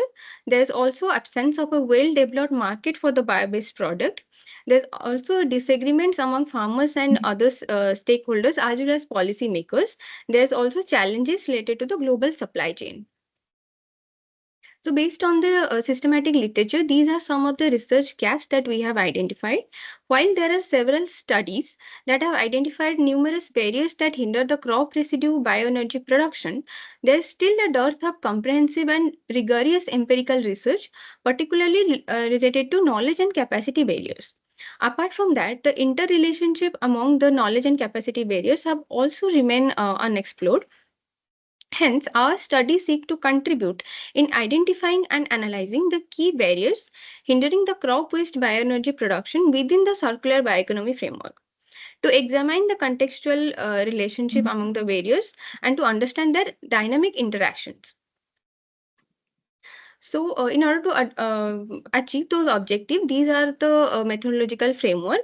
So, our first step in order to identify the key knowledge and capacity barriers, we have used a systematic literature review, as I have already explained before. So, for the next step, we have used a form of a multi-criteria decision-making technique, which is called the WINGS technique by Michnik, in which we have approached to several experts who are well acquainted with the concept of circular bioeconomy and bioenergy, and we have requested them to rate the identified barriers in terms of their internal importance as well as their ability to influence other barriers by using a 5-point Likert scale. The third step involved the prioritization of the barriers, in which we have basically ranked the barriers based upon the data collected from the experts through the WINGS model. So about the WINGS model, this is basically a structural model which classifies the factors, which are barriers in our case, into causal and consequential categories, considering both the influence and intrinsic strength of each factor. Another well-established MCDA method which could have been useful for our study is the Demartel method, but the Demartel method considers only the level of influence without addressing the strength of the factor, while the WINGS method addresses this limitation and it incorporates both the intensity of influence and strength of each factor. This WINGS model has already been used in several other areas, like for example, in case of green supply chain, reverse logistics and blockchain in health culture, but it has never been used in case of circular bioeconomy or bioenergy. Coming to the data collection part, the experts for this studies were selected using a purposive cum snowball sampling technique. A total of 45 experts who are well acquainted with the concept have been agreed to participate in our study. We have deliberately tried to include experts from both academic and agricultural fields in order to enrich the findings of our study with their diverse perspectives. This is a profile of the subject matter experts. Coming to the results section, here in order to identify the primary barriers, we have done the ranking of those barriers based on the score of different indicators. The engagement score over here, which is the combination of impact and receptivity score, represents the significance or importance of each factor. On the other hand, the role score signifies the ability of a barrier to affect other barriers. If the role score is positive, then that particular barrier belongs to the cause group. If it is negative, then it belongs to the effect group. The table reveals that there are total 5 barriers that are classified as cause group barriers and 3 are classified as the effect group barriers. Here, if we look at the top 3 barriers as per the engagement score, it is quite evident from the table that there is a good agreement between the ranking of the impact and engagement score. For example, barrier 6, which holds the first rank in case of total engagement, holds a good second rank in terms of total impact. Barrier 3, which is the awareness deficit, holds second rank in terms of the role score and it holds a first rank in case of impact. Similarly, barrier 7, which is the market ecosystem gap, holds third rank in case of both engagement and impact. However, the ranking in terms of the role score is quite different from that of impact and engagement score, except for one barrier, which is the awareness deficit, which appears among the top rankings of both role and impact score. Other than that, there is very less alignment, which goes to show that the importance of certain barriers seems to differ if we evaluate them in terms of different indicators. Here, this figure is called the influence map of circular bioeconomy barriers, which represents the contextual interrelationship among these barriers. Here, the awareness deficit and the technical skill gaps are recognized to be substantial barriers because they influence other barriers. Like the awareness deficit is influencing 2 other barriers, which are the technical skill gaps and market ecosystem gaps. Similarly, technical skill gap is also a crucial barrier because it's directly influencing awareness deficit and the high-tech pretreatment challenges. The findings of the study highlight that there are basically 2 cause group knowledge related barriers, which are the technical skill gaps and awareness deficit, which emerge as crucial due to their strong influence on other barriers, indicating that a lack of technical skills not only hinders the adoption of advanced pretreatment technology, but also makes them less aware regarding the potential benefits of the circular bioeconomy practices in bioenergy production. Other than that, a poor awareness among the stakeholders also diminishes their motivation to develop new technical skills, and it also weakens the establishment of a robust market ecosystem for bioenergy-based products. Hence, also another thing which is noteworthy is that the technical skill gaps and awareness deficit exhibit a reciprocal relationship. That means they are influencing each other. Hence, addressing these barriers is crucial for enabling the successful implementation of circular bioeconomy practices in the bioenergy production. Coming to the policy suggestions part, based on the findings of our study, these are some of the strategies, and we have divided them in terms of short-term and long-term strategies. First, I'll talk about the short-term strategy, which includes organization of several skill development programs for farmers and stakeholders in order to improve their technical skills in the bioenergy production, and also organization of several awareness campaigns highlighting the benefits of crop residue-based bioenergy production for the stakeholders as well as farmers. Coming to the long-term strategies, it includes educational and institutional support in order to integrate circular bioeconomy practices into the school and environmental curriculum. Also, the development of sustainable energy sharing platforms is also important.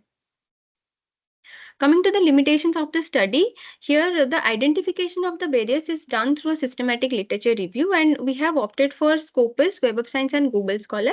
So future research scholars can also include several other databases. Again, the prioritization of the barriers is done through the WINGS methodology, which is based on the expert survey. So there can be potential subjective biases. The study's exclusive focus on the crop waste residue may affect its applicability to other types of agro-waste, like there's aquacultural waste, livestock waste, and other agro-industrial waste. So these are the references. Thank you.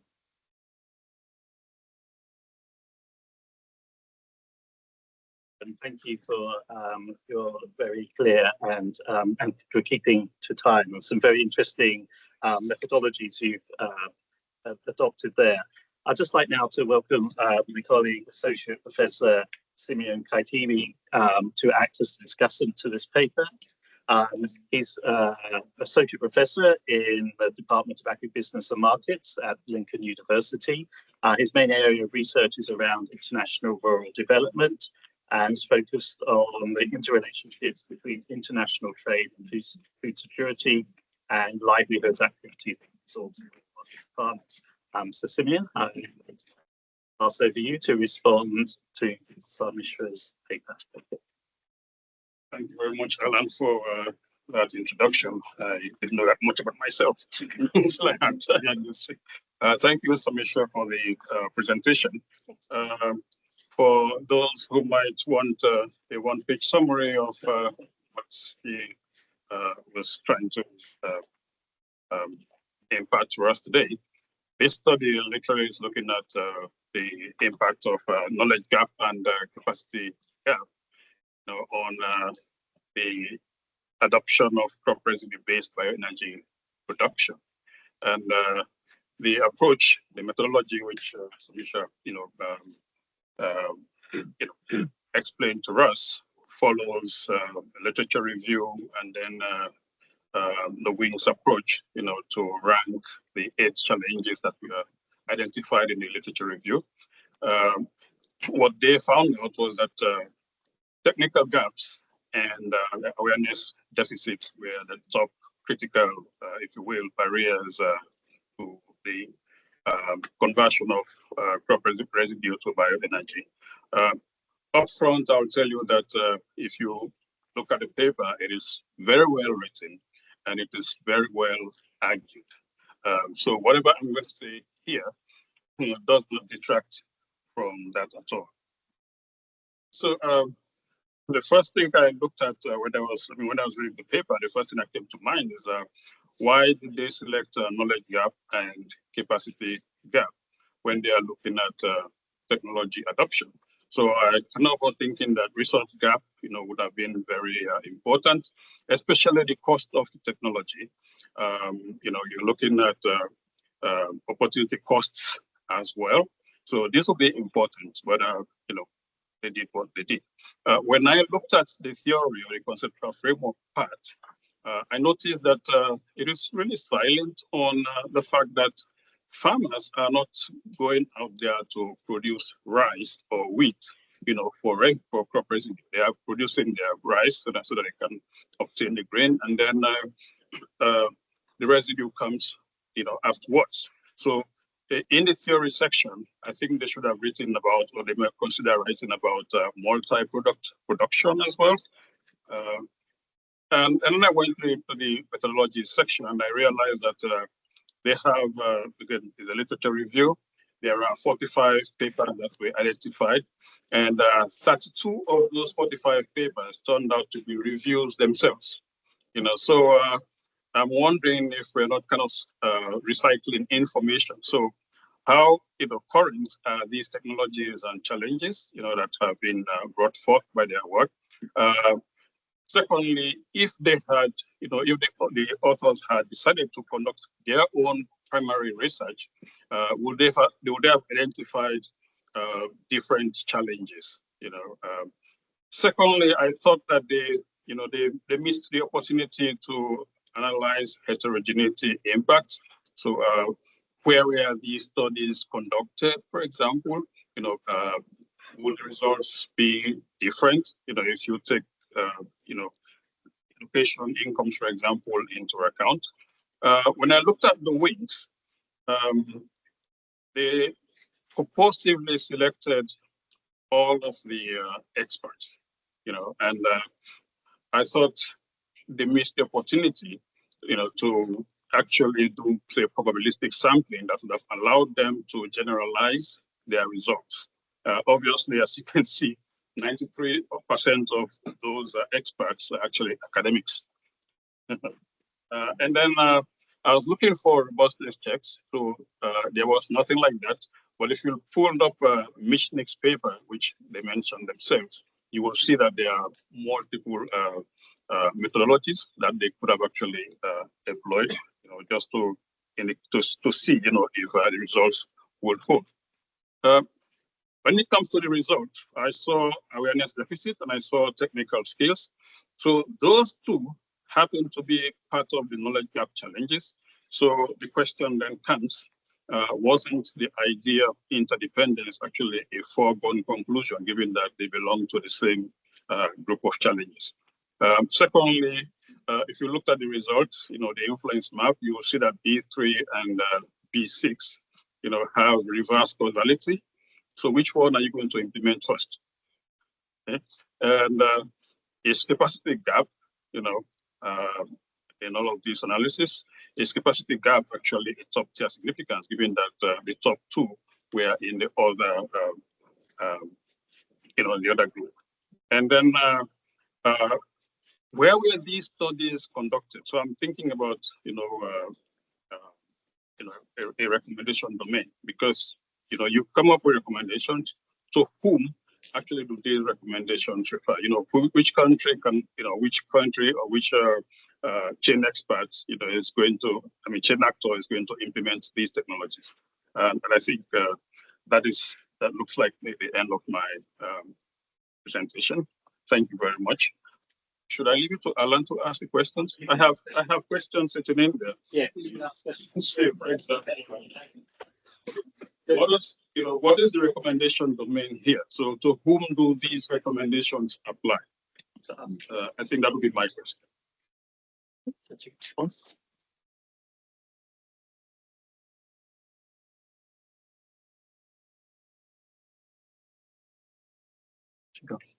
Oh, yeah. Samishra, did you hear the question? It was, to whom does these recommendations apply? Who should action these, I suppose? Yes, sir.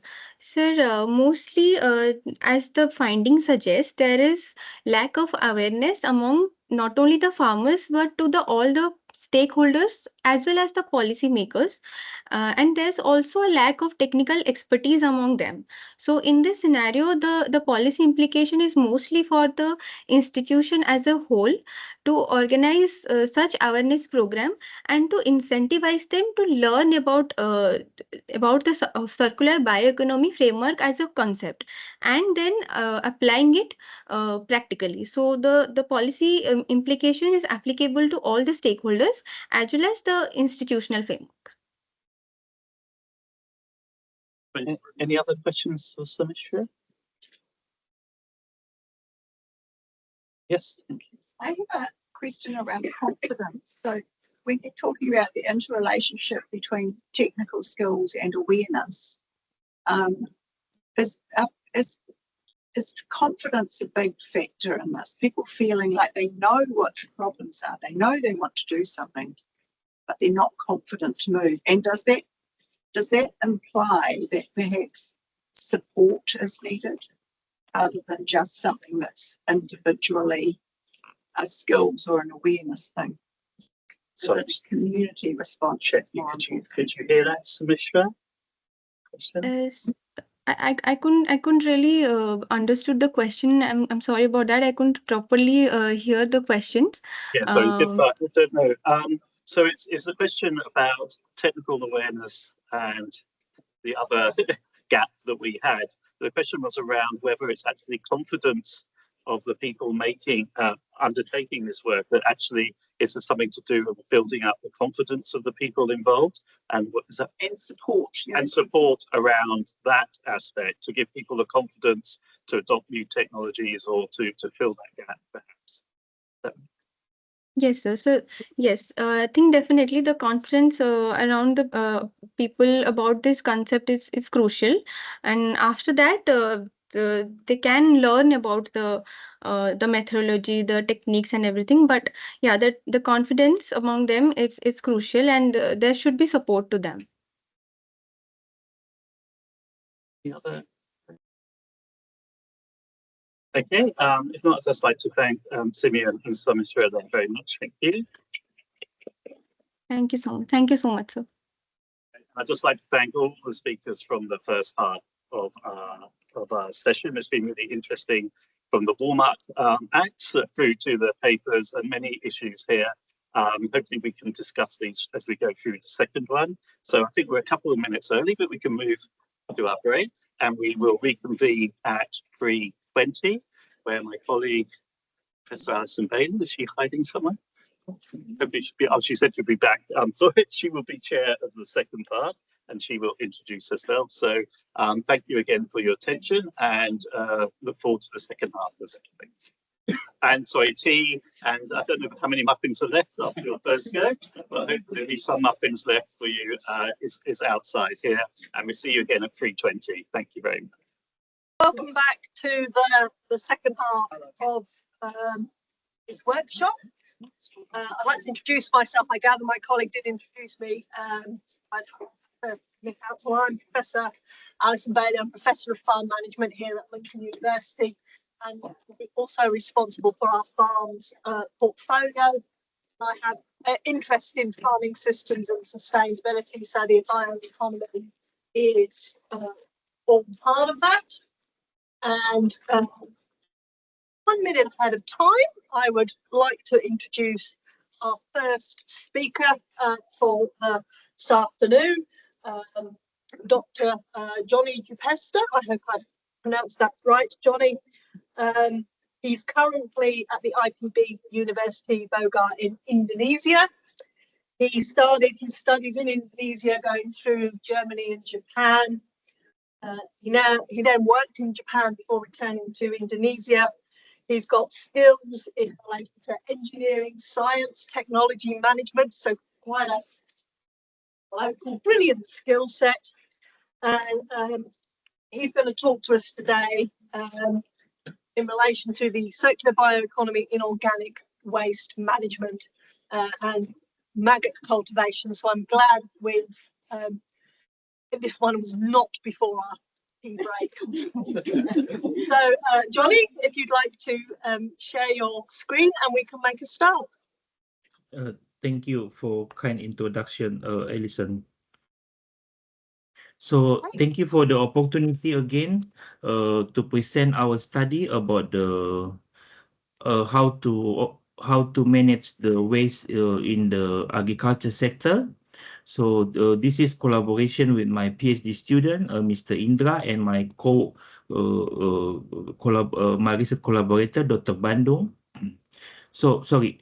So basically, we're focusing on how utilize the organic waste by using the maggot, the BSF, black soldier flies. This is very popular for the developing country. Because usually it's live in the developing country, which is high precipitation area. So and we utilize the frass from the flies for agricultural organic fertilizer, and also the maggot from the flies for the fish meal, and also for the livestock feed. Next, please. So this is about the global and national situation on the emission. I work in IPCC, so basically I always see from the emission perspective. The global IPCC report in 2022 already saying, even though the emission from energy sectors 73%, and the agriculture and forestry occupy 18.4%, while the industry emission is 5%. However, there is one sector which is undermined and not highly put attention in the policymaker, which is the waste sector. The waste sector occupies 3.2% of emission.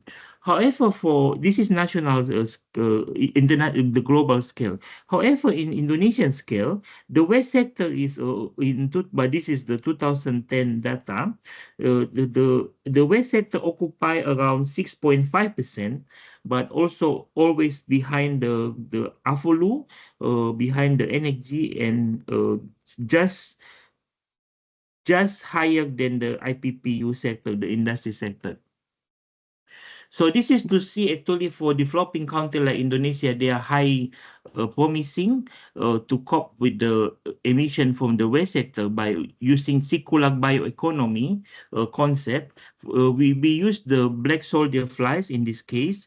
We circulating the flies and then we hatching and then utilize the larvae from the flies to become the fish meal and also for the livestock, for the chicken, poultry meal. So and the other co-products from the larvae, which is frass, the excrement from these flies, also can be utilized for the organic fertilizer. And the objective of the study basically to evaluate actually how much actually the yield and how much the nutrition content from this larvae, because this larvae is we perceive as a commodity product, and depend on the feedstock, depend on the variation of the organic waste. And also we want to see the application. So there are two purposes. One, the larvae for the fish meal and the chicken meal. And then the other thing is the frass. The frass is the excrement from the larvae, from the flies, which is used for organic fertilizer. So the first trial, we used different organic waste we found in the traditional market, and then we see what is the quality of the maggots. The maggot is the larvae from these flies, depend on the variation of the feedstock. So for this method, we use the randomized completely block design.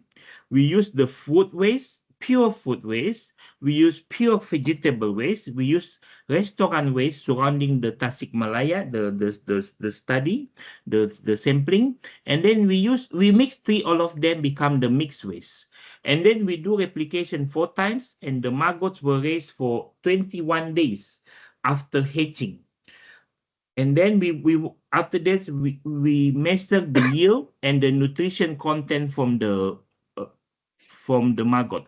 What we want parameter to measure is the protein composition, fat content, carbohydrate, the moisture, and the ash content.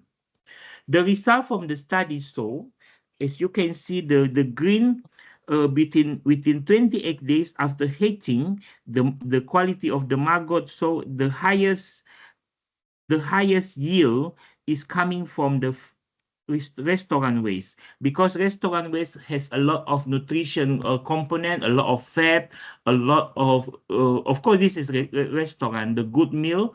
So this will bring the very high content of the yield for the maggot if the flies get food from the restaurant waste. And then the right picture show actually the fat content is very high in the restaurant waste. Definitely we can understood because vegetable has very less fat content, food waste also, and the mixture is the composition from all of them. So the highest fat content by logic sense will be very high from the restaurant waste. And also from the ACE content, the ACE content is very high from the vegetable waste, a lot of the mineral lots. How about the water content? The water content very high in the vegetable waste as well, while restaurant waste usually very high nutrition, a lot of protein, so very less water content. And the protein, as you can see, also very high from the mixture of the waste. And also the carbohydrate by the different, very high in vegetable waste compared with the other waste content. This is the first trial. So by general conclusion, the restaurant waste is the very high nutrition in terms of the fat and the yield of the maggots. However, This maggot, the next further life cycle, we utilize the maggots as the feedstock for the fish meal and also for the chicken meal, the poultry. So the methodology, we also use the randomized completely block. We do 3 times measurement to see the consistency of the trial. So the trial A, we use 100% pure maggot. The trial B, we use 50% commercial feed mixed with 50% the dry of the maggot feed. And the trial C, we used 100% commercial feed. And for the fish, we take sampling from the catfish, and for the chicken, the livestock, we take sample from the broiler chickens, which is common in developing country, can be found the catfish and the broiler chicken. So for observation, the catfish we measure every 14, 21, and 28 days. And then for the broiler chicken, we measure for 7, 14, and 21 days in the common on the yard of the household. This is very common in Indonesia. From the household, on the back side you have the chicken cage.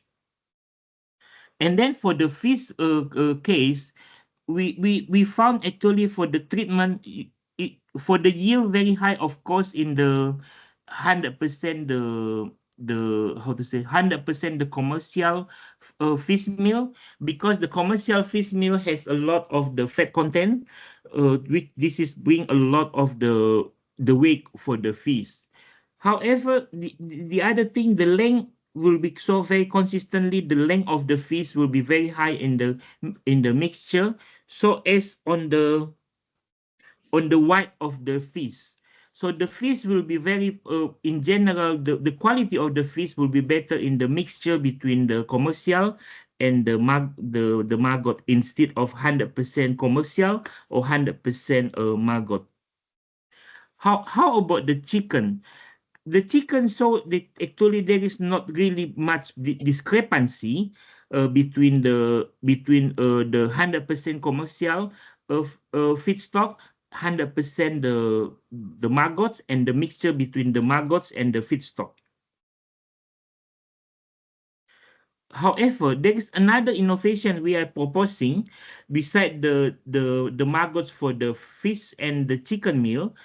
How about the excrement from the flies, which is we call this as the frass. How the frass is very small quantity. However, we do a little bit experiment to see whether this can be functioned to replace the chemical fertilizer. As you already know, after COVID 2022, the chemical fertilizer urea already increasing 300% the price. So the farmer has difficulty to get the farmer has difficulty to access this very high cost fertilizer. So how to utilize any possibility from the organic fertilizer, whether you can apply the biochar to avoid the carbon leakage, ammoniac leakage from the urea fertilizer. You have to find any opportunity to replace the chemical fertilizer, because the price 300%, because the urea also become ammonia using for the carbon neutrality energy transition. So the urea now compete with the energy, not only for fertilizer, but also as the feedstock for the ammonia, which is using for energy, is considered carbon neutral. So for this experiment, the randomized completely block design, we combine, there are 6 treatments. One is the NPK, the fertilizer, the chemical fertilizer at 300 kilogram per hectare. And then the trial B is the frass fertilizer, 25 ton, combined with 0 kilogram per hectare NPK. And then we have the C1 is the variation from the frass, 20 ton per hectare, plus 75 kilogram NPK. So we see from the variation from the BSF frass and the NPK, and then we observe about the growth of the tree. We use cucumber tree in this regards. How much the plant height after the trial, and the number of the leaf stem diameter and flowering age. And the yield, we also identify how much the fruit per plant and the total of the fruit per plot. For the biomass, we observe the root fresh weight and the dry weight. So this frass property, we use the chemical laboratory analysis, and then we identify, but using the organic carbon from the frass is 15%, with this carbon of a nitrogen ratio 3.75, and the pH tend to be neutral, the 6, and the water content is 10.8%. And also this frass, we identify the N content is 4.1%, the P 3.0, and then the kalium 0.8%. This is very suitable for the NPK, and which is high nitrogen, and in particular nitrogen and phosphorus. So how about the response when we apply this to the cucumber plants? We see actually there are very variation here, but it's all tendency the application black soldier has been shown enhance the plant growth because the high nutrient profile. So the combination of the organic and inorganic will improve the crop's performance. So this is suggested. You cannot totally 100% rely on this the black soldier flies larvae frass, but you need to combine the chemical fertilizer. You still need chemical fertilizer, but you need to combine with the organic fertilizer to get the higher yield. How about, I will skip this because the time, but basically please just read I will send you the email if you ask me. This is about the early flowering and the root biomass combination. How about the yield one? This is to show actually the treatment B, when you put 100% the frass, the organic fertilizer, you will get highest fruit weight. So the highest fruit weight which is 100% organic, and the fruit number will be higher compared with the chemical fertilizer.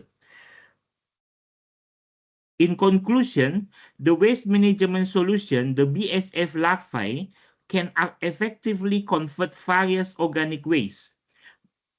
Sorry, this is not the larvae, but the flies itself can convert the organic waste into valuable resource by supporting circular bioeconomic practice.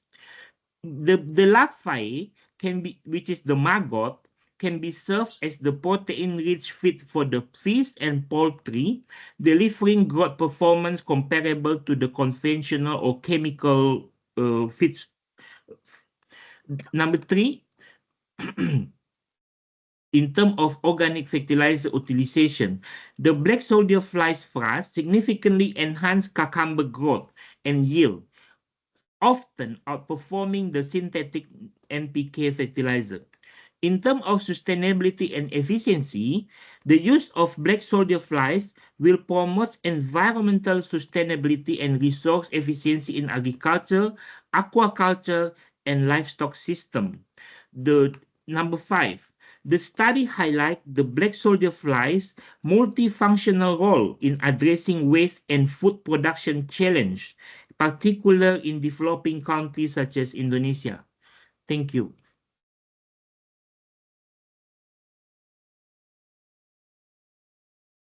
Thank you very much, Johnny. That was quite an interesting presentation, and I like the idea of waste being turned into feed and fertilizer. What I'd like to do now is to hand over to Dr. Annie. Sorry, I always get that wrong. I've known Annie a long time, first in relation to forestry, then in relation to international rural development, and co-supervise students with her in social entrepreneurship. So over to Annie. Thank you. Thank you, Alison, and thank you for Professor Ma for inviting me to discuss this paper. And I just like to begin our with this, that flies often evoke feelings of annoyance and disgust. Yes, you feel that? Right. Yeah. But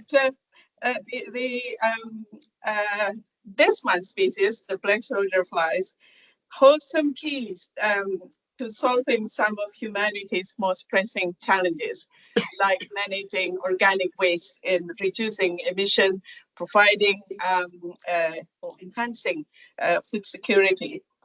We have just heard the. I'll just skip this. We just heard the compelling evidence how the maggots can revolutionize organic waste management in agriculture, and as I said, improve food security and more sustainable management of natural resources. I just like to iterate some of the key messages that I find making me very excited reading about this, the role of the maggot. The ability to convert up to 18.5% of organic waste could significantly reduce landfill dependency while providing sustainable alternatives for animal feed and higher than commonly found on commercial animal feed or fish and chicken. The fresh can be used as, we heard about, used as organic fertilizer, improving production for, in this case, for the cucumber plants and fruits and all the dimension that were measured in this research. At the same time, the use of maggots reduce the greenhouse gases that would otherwise be emitted through the rotting organic waste. As we continue to consume, organic waste will continue to be around us. So in a world grappling with climate change, trying to reduce carbon emission from organic waste is not just beneficial, it's imperative for our own survival. The production of maggots can potentially provide economic benefits as well through reduced reliance on commercial, it's directly for the farmers, and buying animal feed and commercial fertilizer. Finally, through all of these processes, the maggots provide a means of resource recovery, leading to what we have learned today a lot about bioeconomic, circular bioeconomic models. So these findings suggest that a pathway for integrating maggot production into large waste management system, potentially transforming industries and communities. Hooray! Well, lots of goodies in there. Despite these exciting promises and the benefits from the use of maggots, several challenges need addressing, particularly in Indonesia, where the social and physical infrastructure of organic waste management is limited, and the behavior. I'm not an agricultural scientist. I enjoy reading this paper. It helps me a lot to understand how the evidence of this research can help to apply solving to solve the problem of waste management. So challenges that come to my mind is my interest in human behavior, consumption behavior in my recent research. Some of the evidence that you provided were very encouraging, although they are statistically insignificant when you look at the detail of the analysis, the growth, the increase of growth in fish weight. They are comparable to commercial meal feed, but they are statistically insignificant. So for those of you who are majoring in quantitative method, that's like, right, so what do I do with the result? But I find it really encouraging to see some concrete ways forward to apply the finding of this research, this innovative approach. So I would like to ask at least three questions. I put six in there, but I'll just focus on three. Given the variability in waste composition, what specific intervention or technologies could enhance maggot production efficiency? So how do we select or what technology can we use? And related to that is what are the technical or logistical barrier, such as cost factor, that must be overcome to enable scalable maggot production at different levels. We can do it household. I have worm farm at my backyard, and that was proving very exciting and useful. You can do it at household level, but what are the barriers in that when we want to apply this at household, community, and even city? With organic waste management in the city, we have problem with people behaving incorrectly, putting the wrong rubbish in the bin. And my final question is about what government intervention, like subsidies or public-private partnership, to incentivize maggot production, because they have so many goodies that we can enjoy as a community. And one thing that I find in the paper needs some improvement is the engagements with the current literature, from the introduction to the discussion. I find the broader context of the literature review, sort of engagement with the literature needs strengthening. So thank you very much. I hope you catch my question, Pak Jody. Thank you. Thank you, Bu Ani, for this is very. I told you I need the robust comment, and I think I can get some benefit from your critical feedback. I believe this is critical and constructive as well, because this is very true. In particular about the study, you are focusing on about the small number to replicate. Can we back to the previous? Oh, okay. So actually, you are mentioned before about the sorry, there are 5 comments, so I I have to read. So the comment, the first one is about the experimental design, about of course when we are talking about the scale up of this black soldier, the maggot farming, this could be happen in household, like you say, and also very suitable for the city level, because city has the different organic waste collection. However, there is a problem in Indonesia. In Indonesia, all the waste are joined together into one. So this is very difficult. It depends on the country. If the country has very good waste collecting system, the organic waste and the solid waste separated, you can do this kind of the organic waste and maggots creation. And the second issue is about the scaling up. You mentioned about the significance of the yield and so on. Basically, you have to understand the organic fertilizer is never can be, it's not apple to apple with the inorganic fertilizer, because the inorganic fertilizer sometimes they also has component from the hormone growth, the growth of the tree, and there are many chemical substance utilized there. For example, in the feedstock for the fish meal not only contain the fat and all the nutrient, the organic, the normal meal, but also they put some hormone, the chemical substance, to make the fish or the chicken grow faster. So this is chemical issue. So if you apply the same the organic the maggot compared with the chemical poultry feed. This is and then the significant maybe only 5% or 10% discrepancy, which is you already observed.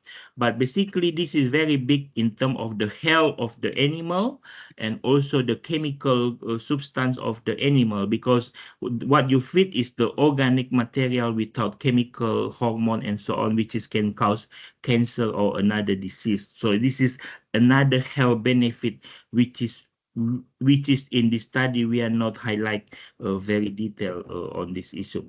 And also about the black soldier flies. Black soldier flies is already many literature already mentioned this, and then this is effectively in developing country to solve the organic waste system. But again, in terms of the governance, I mean the country regulation, how they put the waste separation is very important, because you need in particular organic fertilizer separated, organic waste separated from the entire waste collecting system. And you mentioned about the literature review. I agree this is need to be updated for the latest science. But basically, when we submit this around September or June last year, because this open call is already 1 year. I think this is around April or June. So we put the latest publication around 2022, 2023. But we will update if many things, because I agree what you say. For example, the waste system need to update it, and also the organic waste in the city level, in Indonesia case, in the global context, need to be updated. Many things happen between 2023 between 2024 to 2020, even up to now, in terms of this kind of the waste, organic waste management system. I hope this can answer your comment. Thank you. Thank you very much. We've got a couple of minutes for questions from the audience, either in the room or online, if anyone wants to ask anything. I've got one at the back, yeah. I'm interested to know how this would compare to vermicomposting. Did you hear that, Johnny? Yes, I can hear. Can you repeat what is the question?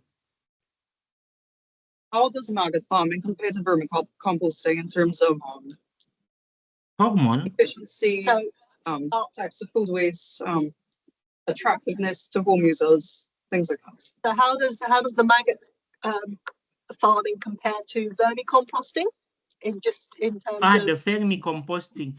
Yes. Thank you for this kind of question. We didn't do the study of this, but what we believe actually when we do this composting, we found actually the crops much healthier. So we didn't study very well about the behavior of the I mean the microorganism behavior on this when we did this cucumber farming due to the application from the frass and so on. But this is good exploration for the future study on the vermicomposting with this kind of the BSF frass. Thank you. And there was one question over there. Yeah. I just a bit curious about as you said, you use organic waste. Your organic waste is perceived by the flies and then used as organic fertilizer for the cucumber. And I was wondering if you only use the organic waste as organic fertilizer for the cucumber, what will happen? Is there any difference between them? So have you done any comparison between those two, like this waste? So the question was, did you just to repeat the question? If you just use the organic waste as a result of the maggots, what would that? How would that compare? Yes. I understand your question. Basically, in the slide we have 6 treatment, right? One is 100% NPK, 300 kilogram per hectare, and the second treatment is the the BSF FRAS 25 ton per hectare. So this is 100% chemical fertilizer and 100% organic fertilizer. The yield is very good in terms of the fruit weight. The cucumber weight is much better in the 100% chemical organic fertilizer.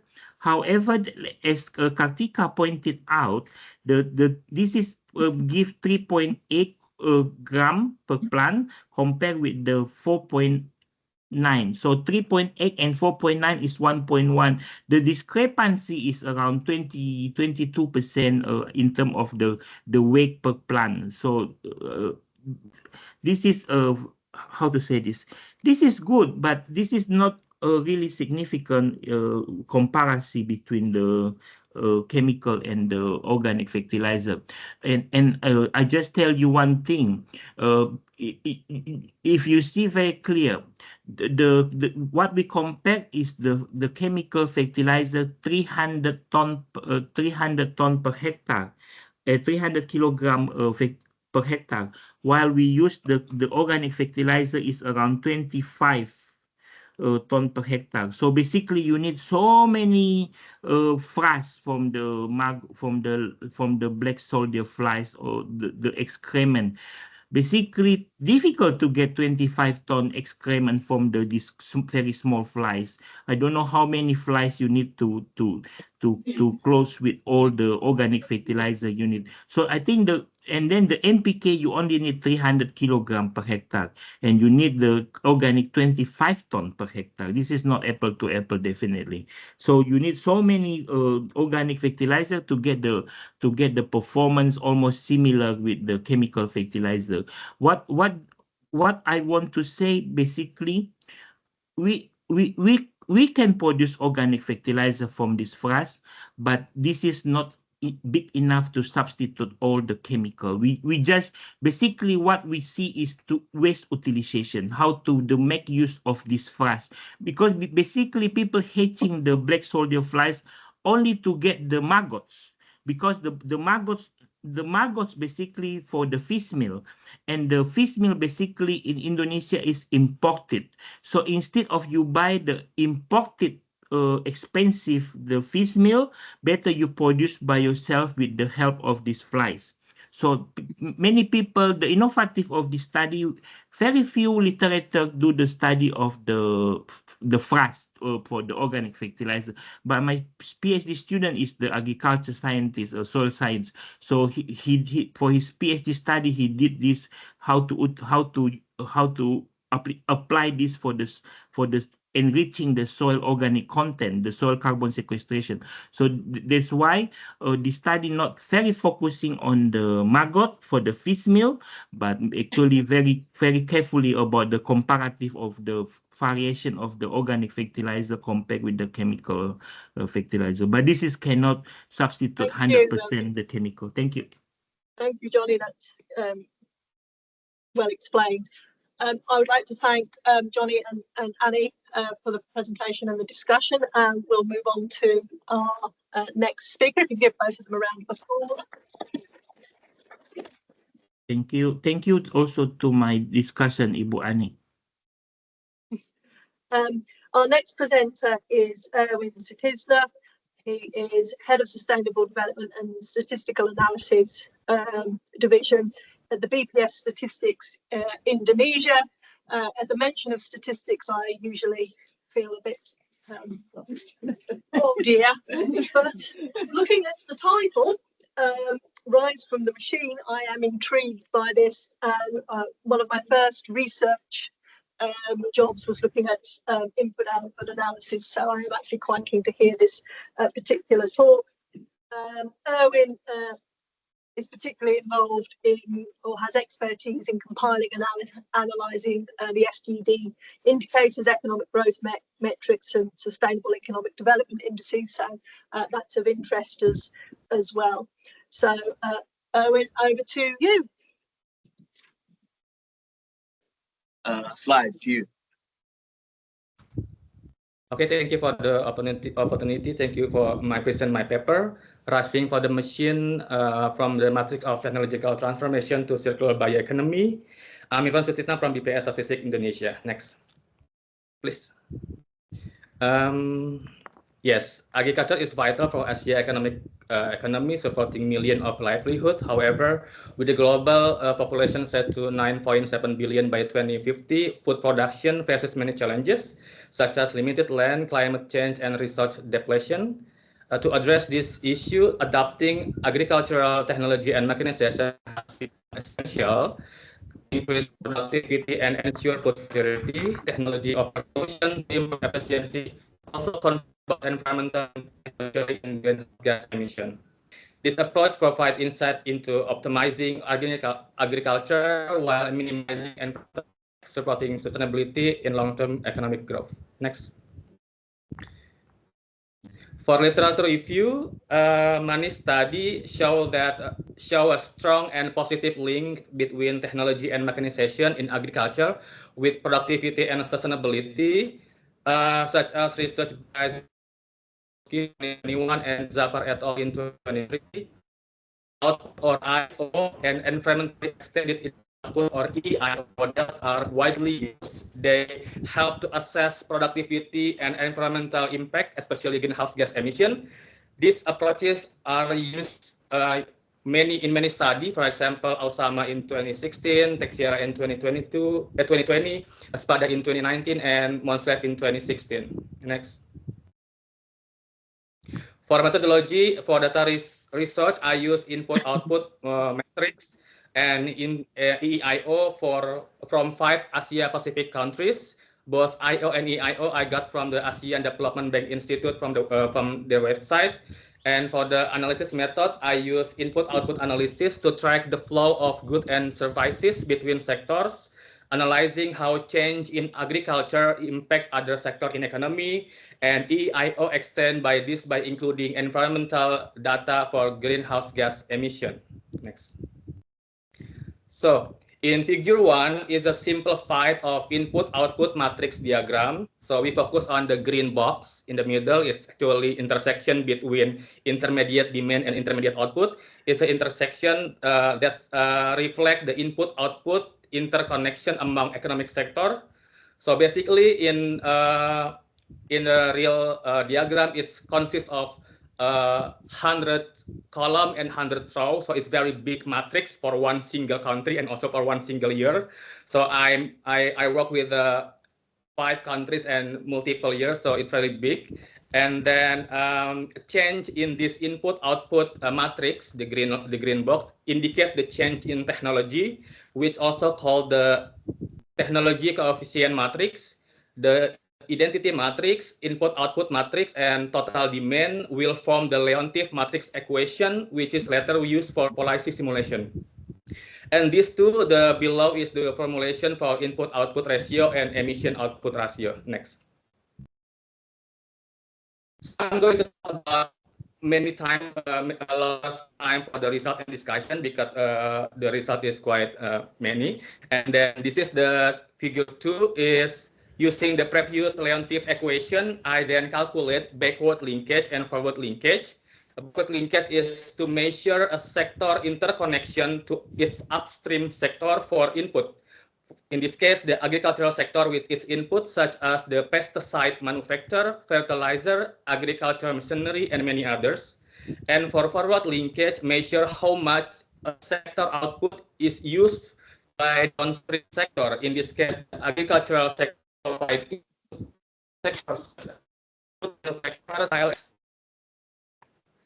figure, see that Vietnam, the green line, has the highest backward linkage and forward linkage that's significantly higher than other 4 countries, highlighting its strong agricultural sector connection to both upstream and downstream sector. It's also reflected by 86.78% of Vietnam's agricultural output were used by other sector in 2023 as their input. While for the other countries, the backward linkage tend to increase, while for the forward linkage saw declining trend. Next. It is a table one. The Yes, the table 1 is represent the simulation result of the investment or injection, leading to the increase in output $100 billion. The simulation was conducted using input-output table for simulation for 5 different years within 2007 to 2023. From this table, we can see that Indonesia shows slightly growth in total output, rising from $130.53 billion in 2007 to $132.79 billion in 2023, indicating limited progress in manufacture or sector linkage. Here we can also that Vietnam output growth moderately with dip in 2015. Vietnam show high and volatile input, peaking at 2015 as well, and while Japan and Australia as developed countries show a high multiplier but fluctuating in trends. Next. So in this table, unlike the first table, the table 1, which represents total multiplier effect, in the table 2, disaggregate the total multiplier impact into agricultural sector and other sector, which allow us to further analysis. Compared to the other 4 countries, Indonesia, INO, has the smallest multiplier effect both for its agricultural sector and other sector. Even investment leads to $100 billion increase in output in 2023, the total agricultural output in Indonesia would rise only $105.46 billion, an increase just $5.46 billion. Meanwhile, the addition output in other sector would only $7 billion. Thailand, even though its agricultural sector output increased similarly with Indonesia, but Thailand has much stronger spillover effect in other sector. In 2023, additional output in other sector in Thailand grew 3 times higher than Indonesia, reaching $87.57 billion. While Japan, Vietnam, and Australia exhibit significantly higher multiplier effect, not only for agricultural sector, but also for other sector in the economy. Next. In figure 2, we can see that the input domestic and import ratio in agriculture. Now we focus only in 2023, Japan, Australia, and Indonesia maintaining high domestic input ratio. In contrast, Thailand and Vietnam show increasing reliance on import. Next. Next. Yeah. In figure 4, show the input-output ratio. Yes, input-output ratio that reflects agriculture input efficiency. Indonesia agriculture input efficiency is significantly higher than other 4 countries. This reflects efficient resource in use in agriculture, supported by fertile land, low labor costs, and bioeconomy practices. So in 2023, Indonesia, my office already finished agricultural census 2023. With one of the result is many Indonesian farming households still rely on livestock manure, animal urine, and crop waste for fertilizer, pesticide, and animal feed. Thailand IORs is also relatively high. Meanwhile, in Vietnam, Japan, and Australia fall into this cluster. Indonesia's low-cost structure and reliance on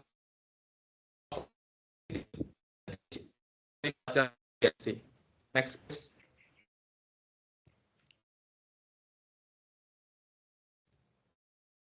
Okay, see, this is the table 3 is agriculture input and also greenhouse gas emission per country.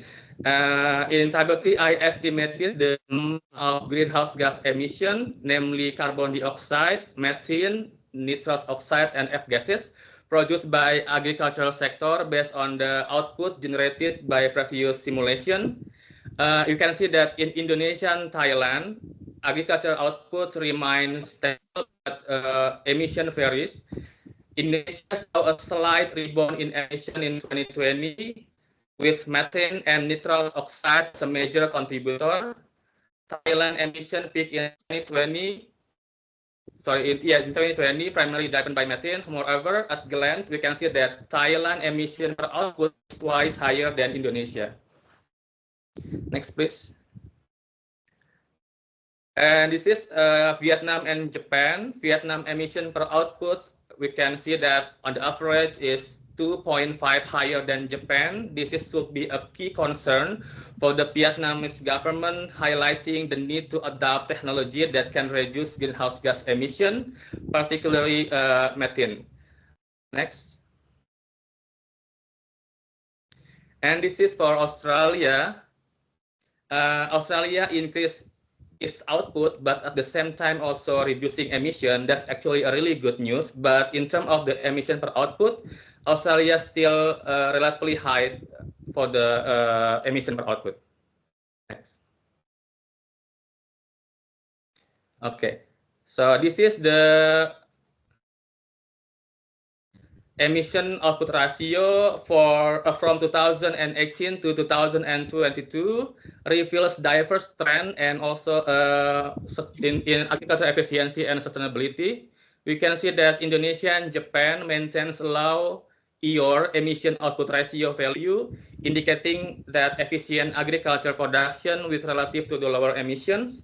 Indonesia low EOR supported by circular bioeconomy practices that still implemented by many farmers here.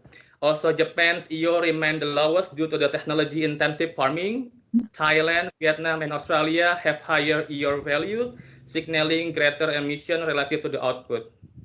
Next, please. In conclusion, agricultural performance varies across country in terms of the productivity and environmental impact. Indonesia has maintained stable output with moderate emission reduction, but need to focus more on improving interconnection factor by implementing technology and circular safely to improve sustainability. Vietnam and Thailand face many challenges with emission efficiency and trade-off between sustainability and output, but also could benefit from a circular bioeconomy solution. Australia has successfully integrated technology, achieving higher efficiency, but still have to reduce emission. Japan, with its aging workforce and reliance on high-tech farming, need to attract younger workers. In the future, policy should promote technological adoption, sustainable practice, and efficient resources, balancing productivity and environmental responsibility. Thank you. Terima kasih.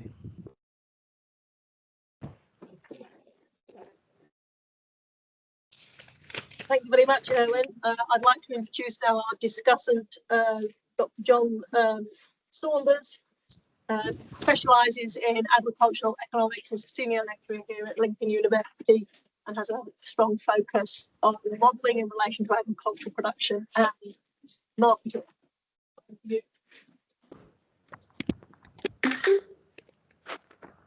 Thank you, everyone, and thank you, Erwin, for a very interesting paper, a very interesting talk on that paper. I'll try and just get through this a bit quickly. So, one, I really like seeing the use of the IO modelling. You know, often when we think of agriculture, we just think of what happens on the field. So, of course, input-output modelling helps us think about the inputs that go into the system, you know, our nice little fertiliser and other seeds and things going, and also where it ends up. So it gives us a much better whole economy picture of what's happening with agriculture. So I really like this approach for looking at things like efficiency and how we can better these systems.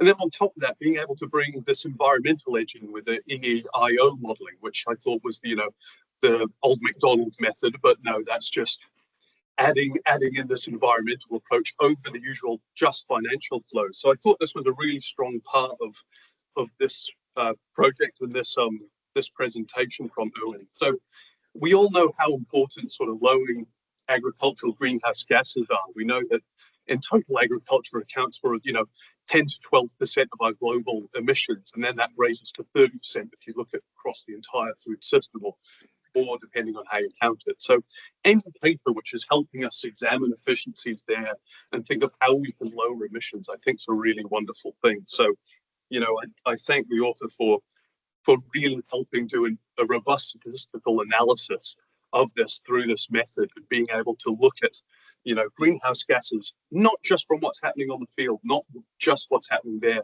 but also downstream. It's one thing if we, address emissions on farm, but it's another to look at the whole economy and those flow-on impacts of emissions across all sectors. So this whole economy approach and being able to look at those linkages between sectors and how agriculture connects into our whole economy is incredibly important. So I thought this would be a very strong and important study for that. So thank you very much. And I thought this approach of that, one of those last tables we saw, what happens if we add investment into agriculture? Well, then we can see how much additional greenhouse gas we're going to come out the other side. It's great if we support agriculture, but we want to make sure it's efficient. We're not just going to add to our overall emissions burden by doing so. So I thought that was a really interesting way of tracking how much the flow and effect to our greenhouse gases goes on. So there are a few discussion points I thought were interesting with the paper and I thought could help strengthen the paper and the method.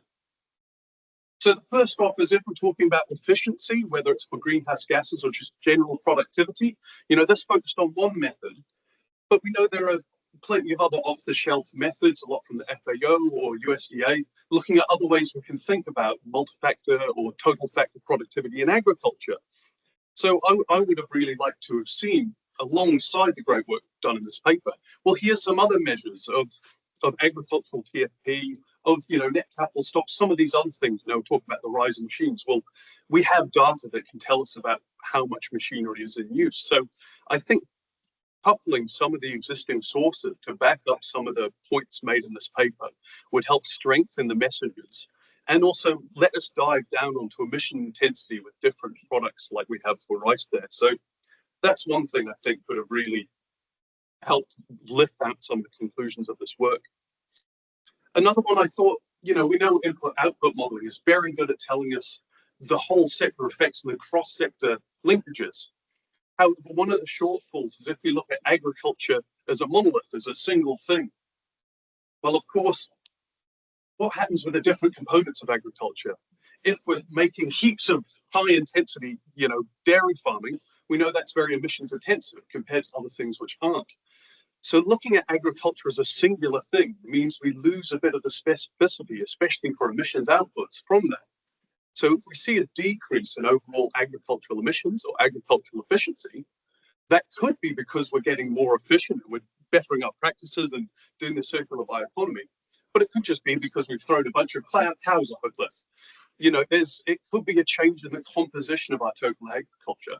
So unless we address that specifically, we won't be able to test where these changes in efficiencies are coming from.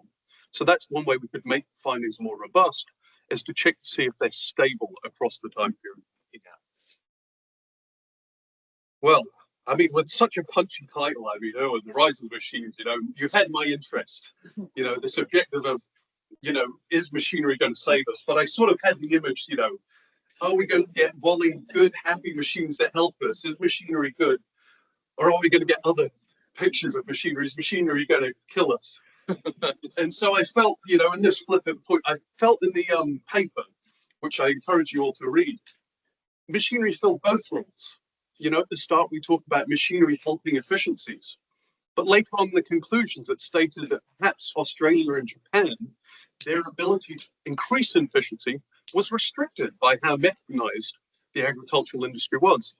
So I felt the paper was in contention with itself of whether we get Wallies or Terminators. So I thought having some clarity on that, because I'm afraid would like some reassurance on that point. Another thing is I think the author was much cleverer than me, which is a total problem that crops up a lot, as you might imagine. So there was all this wonderful context given to what was happening with the aging workforce in Japan, what was happening with manure use in Indonesia, and all the surrounding information, which shows a wealth of knowledge from the author. But sadly, due to a lack of knowledge or a lack of wealth of knowledge from the discussant, I needed references. I would have liked to see secondary information that could have told me where to look to understand these additional context I was seeing that was explaining some of these changes, as I was often having to take the author's word. Oh, wow, there's this additional context driving things. I'd love to be able to chase it down and read more. So that was another thing I thought would help this paper. And again, just because we're in a workshop talking about the bioeconomy, I would have liked to have seen more made of that in this paper. It sort of talks about it a little, but how much extra could we have talked about in terms of inputs? And often, of course, IO, we look at agriculture as a whole, but the circular economy is going to be all within that agricultural sector. So we can see the linkages between agriculture and other sectors where we might see the circular economy, but not within agriculture. So discussing that would have been interesting. Now, I too was very greedy with questions, so I'll step back a bit from that. I'll just say that I think the second question I have here is the one that I think was the main thing I'd like to hear more about. So in particular with the selection of countries, we have some countries with very low labour costs in agriculture and some with very high labour costs. So just if we're talking about the input-output ratio as a measure of efficiency, well, how much would that change if we brought in mechanization? Because really, wouldn't that just increase our input costs rather than using labor-intensive systems with low-cost labor? So surely if we brought in mechanization, well, then we might see a worse input-output ratio. It would appear like we're being less efficient because we're moving from a low-cost labor-intensive system to a more capital-intensive system where the capital inputs in machinery would seem more expensive in our inputs. So thus, is this the best measure to use to assess productivity between these countries? So I've left a little time and talked very quickly so to catch up and maybe give Erwin the chance to talk about that question. But thank you very much, Erwin, for the paper. I found it very interesting. So cheers.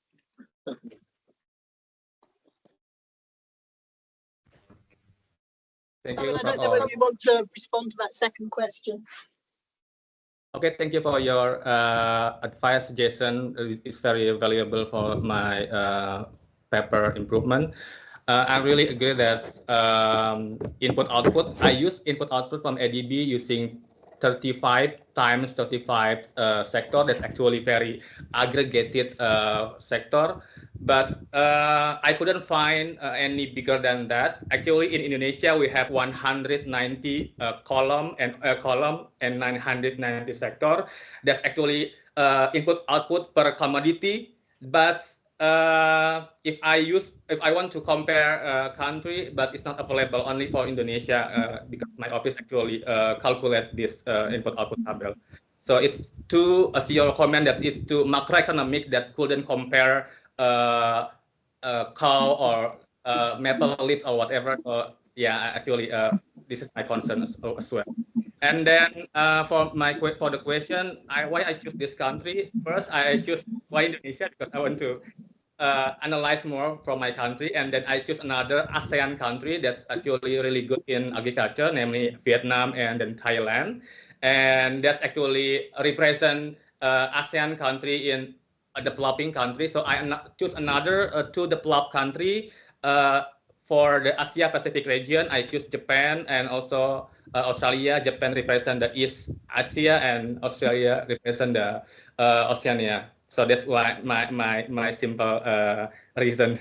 And then for the cost of labor, yeah, I wish that I could do this but in input-output analysis, we couldn't find how about the cost of labor because it's just a number for every sector that actually represent all the structural costs, not differentiate which one is for material input, which one is for the labor. So it's not. So it's actually aggregate number of the values. So it can analyze deeper for the cost of labor, and then for the machine also as well.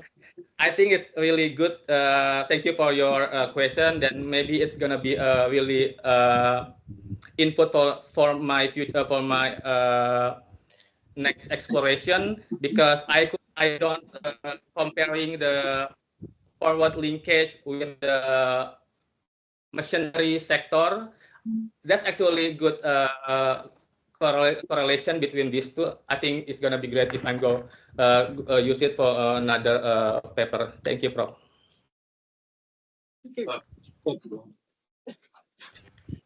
Any one burning question from the audience?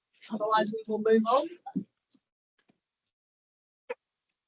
Okay, thank you, Owen and John. And we now move to our final presentation.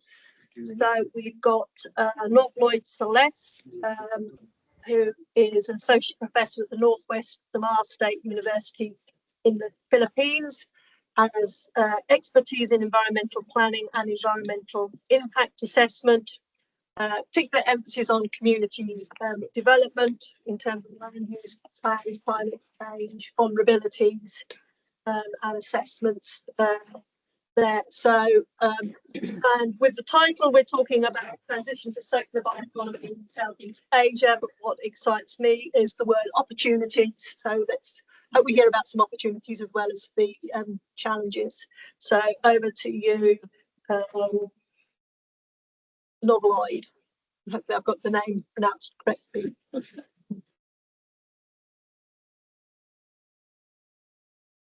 Some regional opportunities and challenges for circular bioeconomy transition and country regional opportunities for this CBE. Next slide, please.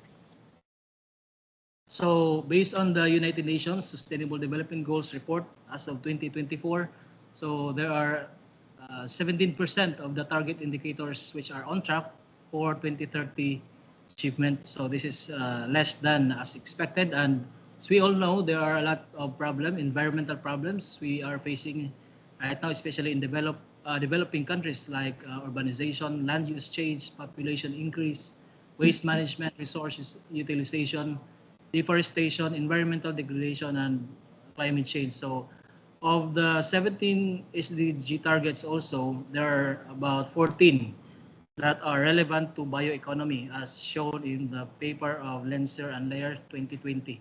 And this also helped to advance the Sustainable Development Goals and address social inequality. So there are barriers in transitioning to circular bioeconomy. As I have listened to the previous presenters, they have also mentioned, as also presented in our paper, the challenges are institutional, technological, environmental, and social barriers. So this includes the lack of clear bioeconomy vision, insufficient support of companies, and reluctance to engage in the process. So technological development and lack of adequate technology. So next slide, please. So in our paper, we use the following process to come up with this study. Next, review of literature, please click. Next. Okay, so the indicators that I have or we have used for this analysis are from the study, a review of studies from this Cardong et al. And Mesa as of 2024. So the indicators of bioeconomy from European based countries, and also based on those indicators, we try to gather this one, and the indices, the matrices, we collect the data from Food and Agriculture Organization, and others are from Asian Development Bank. The data were taken from 2000 up to 2023 from the ASEAN 11 member nations. So next, please. In data analysis, we use software Jamovi, open source software, for the principal component analysis. So some of the measures were observed to produce reliable results. So to measure sampling adequacy, the KMO was considered, and also the Bartlett sphericity test, and also Varimax sortation method to facilitate the loadings of the plot. And lastly, we present a case study from Indonesia as representative of the local regional level. Okay, so next please. So for the results and discussions, based on the principal components, okay, loadings, we have 8 out of 72 indicators that we have processed.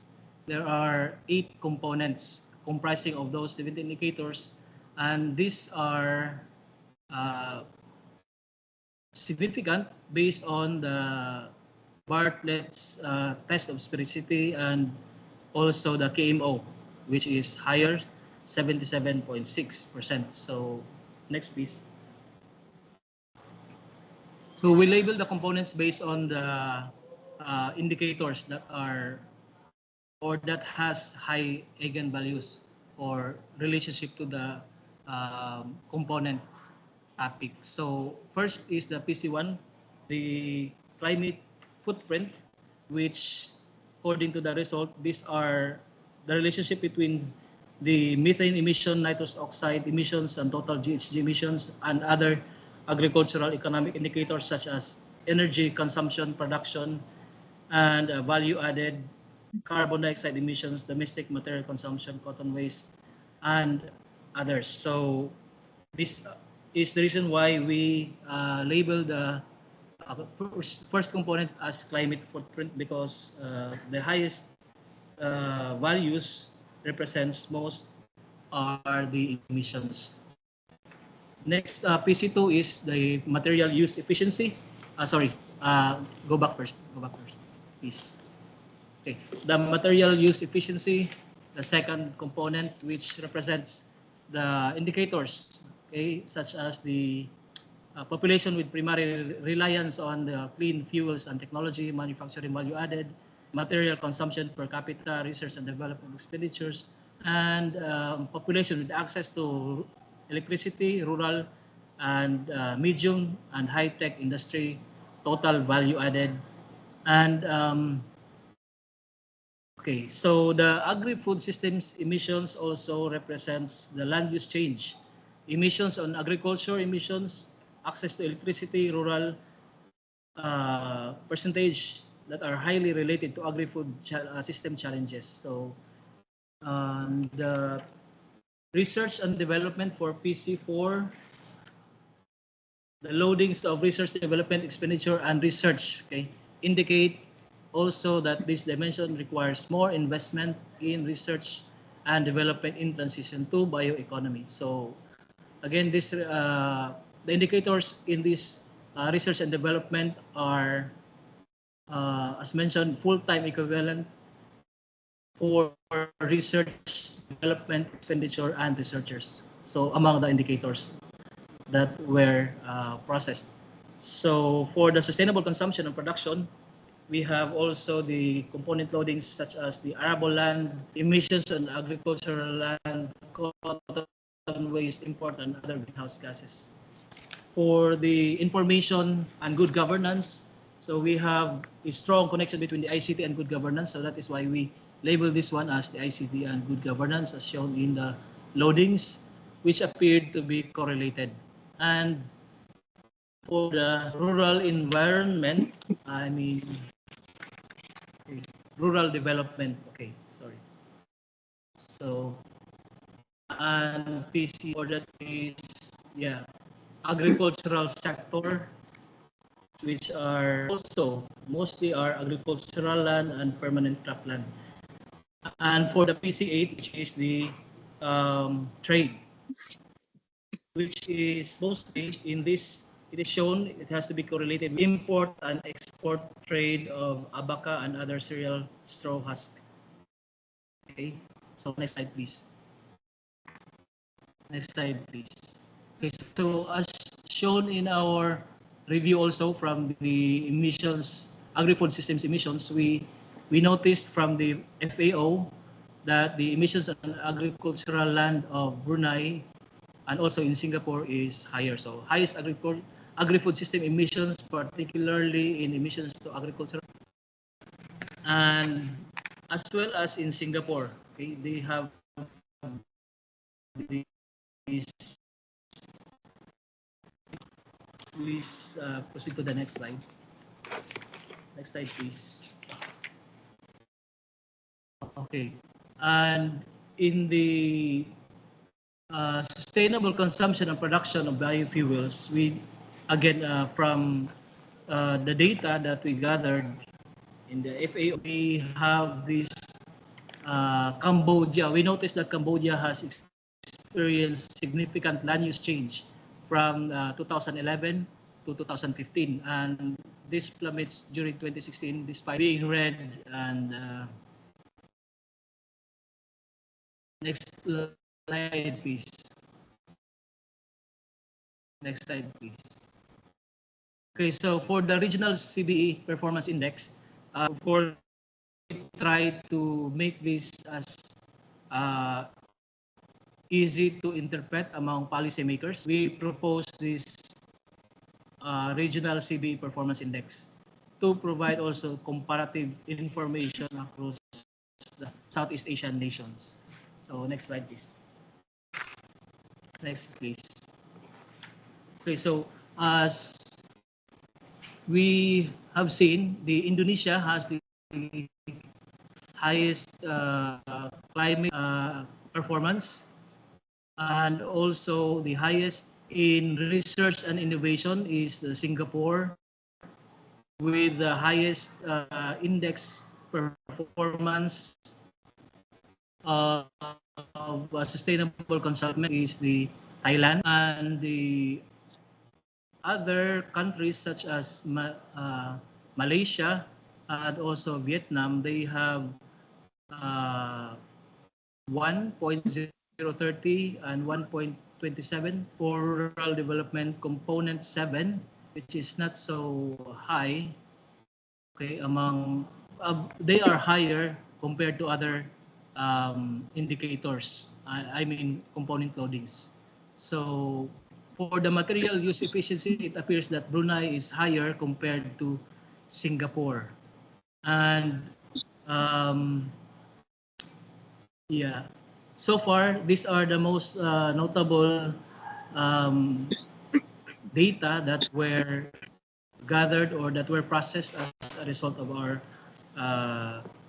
index performance indicators. So next slide, please. Next slide, please. So we noticed that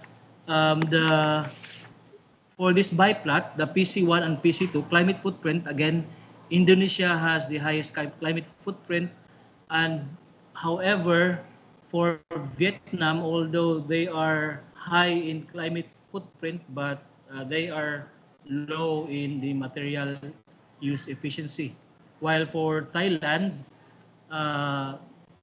higher in material use efficiency, but also much lower than Vietnam and Indonesia for the climate footprint.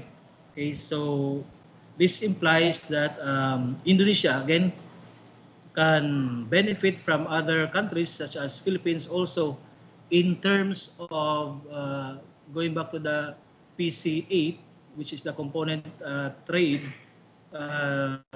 can have a sort of bilateral trade agreement in particular sector or industry to reduce its total agricultural emissions. So Brunei and Singapore can likewise provide technological expertise given their high material use efficiency. Okay, and other countries with poor material use efficiency like Philippines also can benefit from this Brunei, Singapore, and Malaysia. Okay, so next slide, please.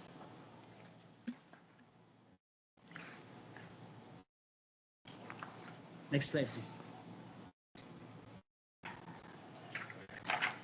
So, okay, next slide, please.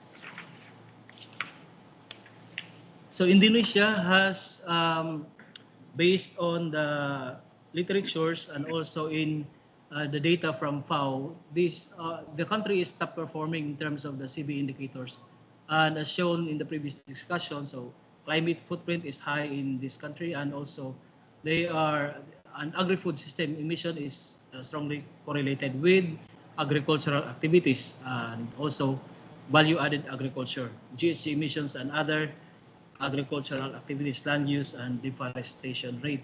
So we can observe that one in this graph from the FAO.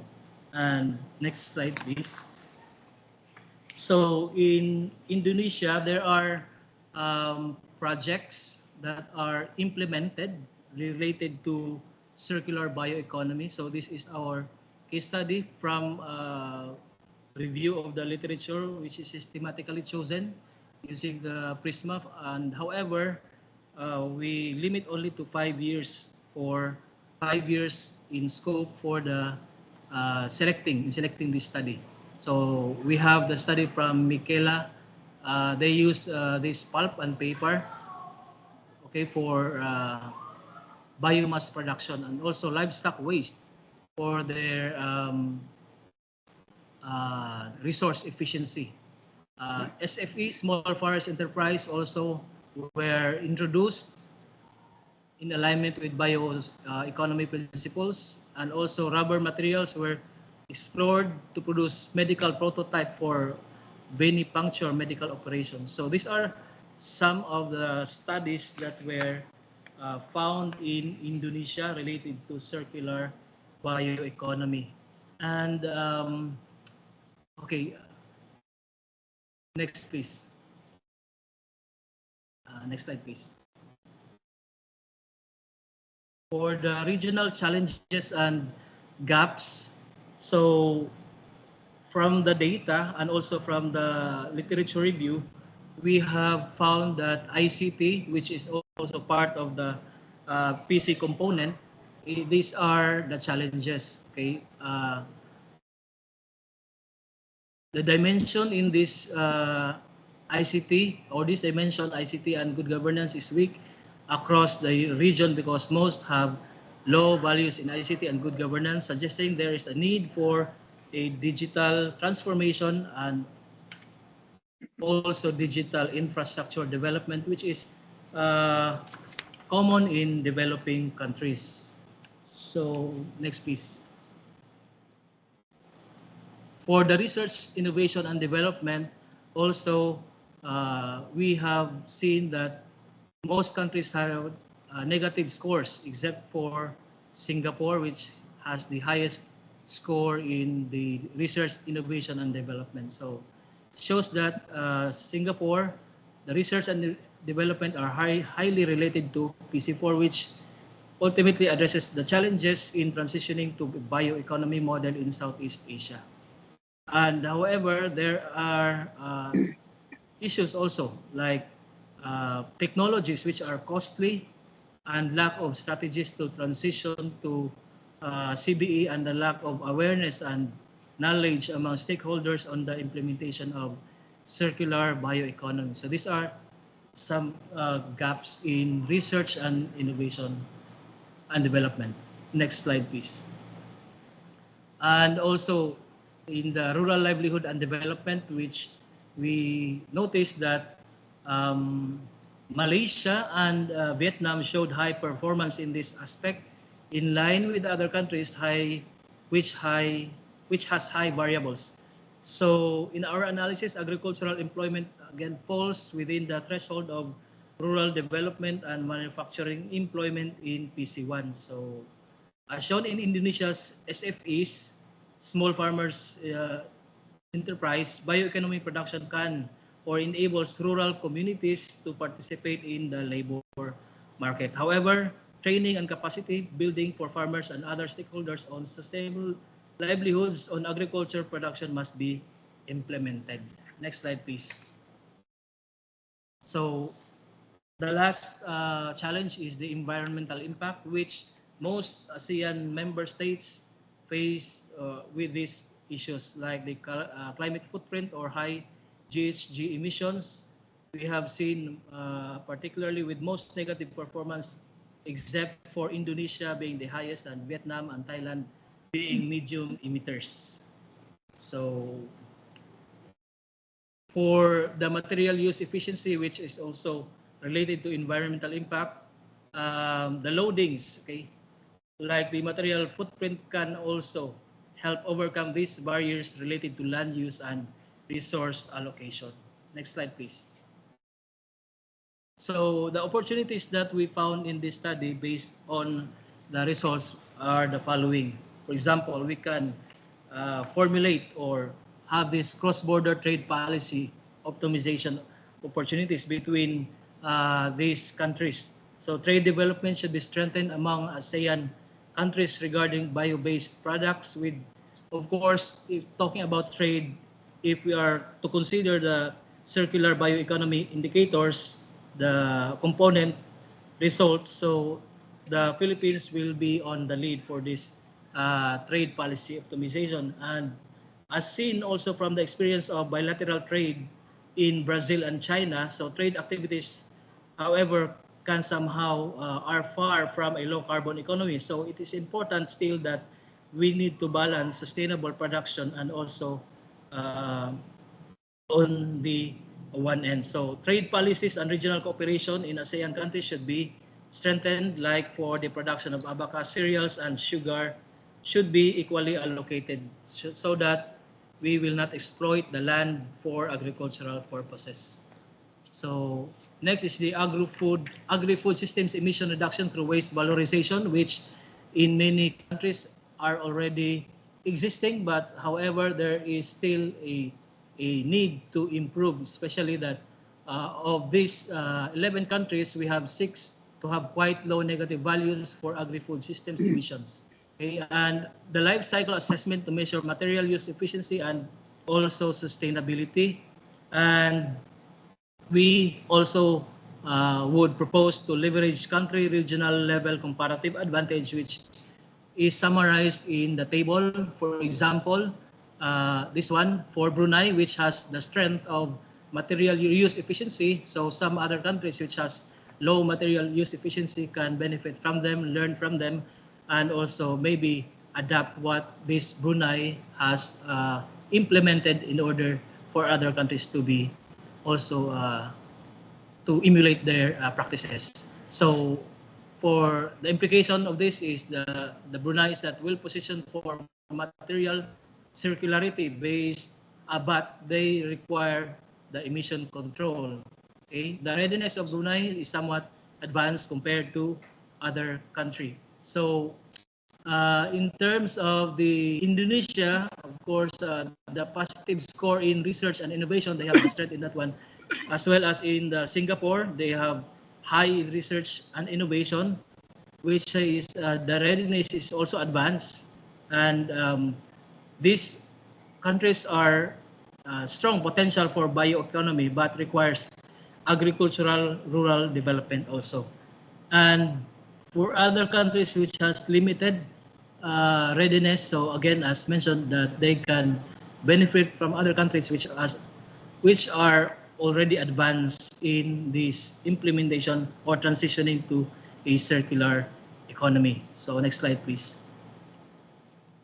So for the conclusion, we have derived 8 principal components from the indicators that were taken from the databases of FAO and the ADB, which we name climate footprint, material use efficiency, agri-food system emissions, research and innovation, sustainable consumption and production, ICT, rural development, and trade.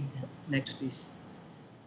So Indonesia has the highest carbon footprint, which requires more effort to reduce its carbon emissions, while Singapore, on the other hand, excels in research and innovation in the region, followed by Thailand, whose strength is also in sustainable consumption and production. So the challenges remain in the CBE, such as ICT infrastructure and also good governance, and trade and policy and rural development. So in this slide, ASEAN countries should invest in rural infrastructure and ICT to enhance governance and transparency. So investing in rural infrastructure also can enhance governance and transparency. Next, please. So agricultural product development for trading can be expanded to include bio-based products. So this will foster strong regional collaboration, promoting bio-based economy at the same time, encouraging investors to invest in sustainable products that could benefit farmers in the long run. So implement and track progress of circular bioeconomy in ASEAN countries through a monitoring framework which can be developed using the locally available data, targeting specific sectors such as the agriculture and food sector. So next, please. I think policy recommendation. So promote a cross-country collaboration on bio-based trade. And next, invest in rural infrastructure to enhance governance and transparency, and develop region-specific monitoring frameworks to track circular bioeconomy, which we presented the component, PCA, as a startup for this monitoring framework. So I guess that would be all, and thank you for this opportunity to share with you our paper. So good afternoon.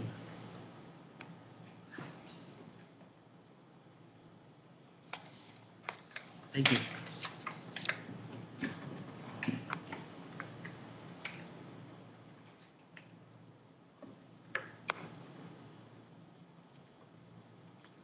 Just going to bring our discussant on. Yep. Yes, ma'am.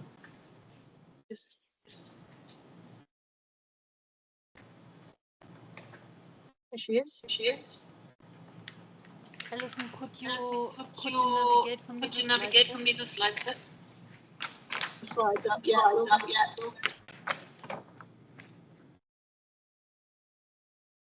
So I'll just introduce Micah Rombach. She's a senior lecturer in Lincoln University.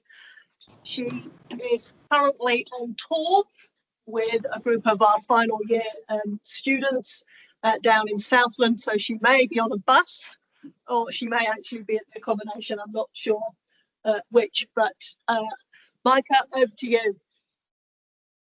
Hello, thank you for introducing me. Thank you for the opportunity to provide a critical appraisal towards your interesting manuscript. And next slide, please.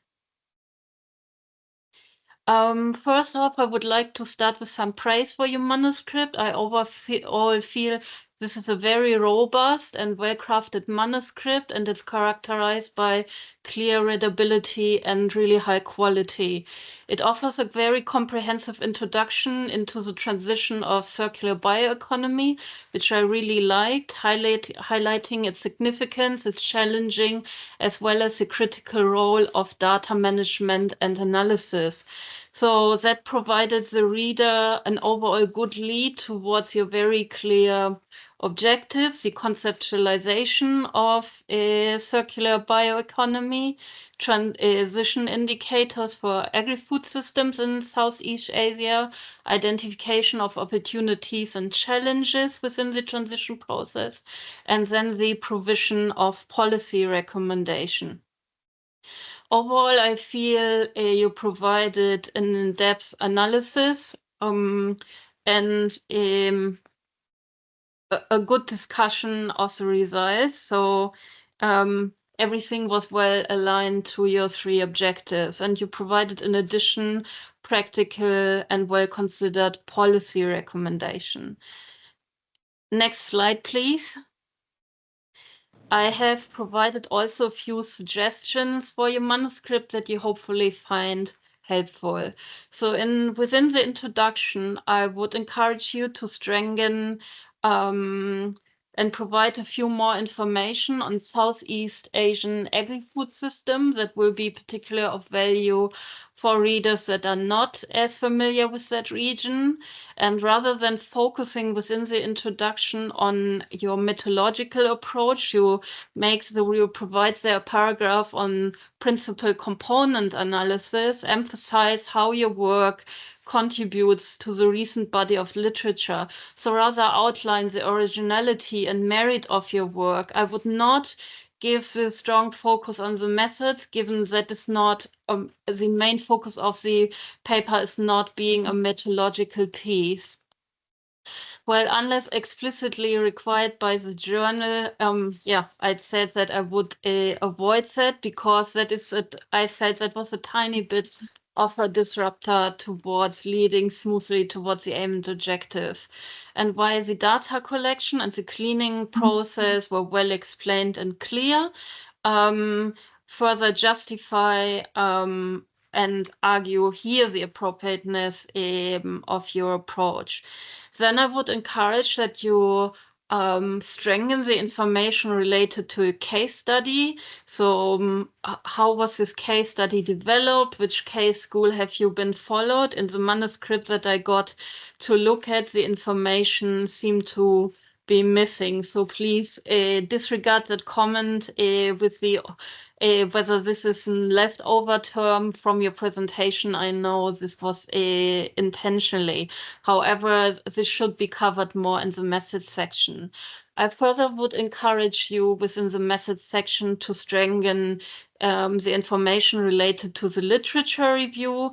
Currently, I know that you have used Prisma, and I have no reservation with that. But what I would have liked to see how you as the authors dealt with the narrowing down process from that 600 up to the 8 papers. I know that it's managed through Prisma, but the information were missing. And in order for other people to build on your study or to replicate something, more information would be great. Outline within your conclusion section also the theoretical contribution of your study, and I would invite you to critically reflect on your work, including your methods, and with that clearly stating some limitation of your work. Overall, I very much appreciated the manuscript. It was interesting, and hopefully my method recommendations are for further development helpful. Thank you so much for your time. Next slide.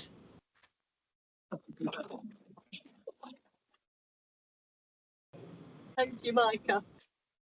I don't know whether Bob would like to respond to any of those comments.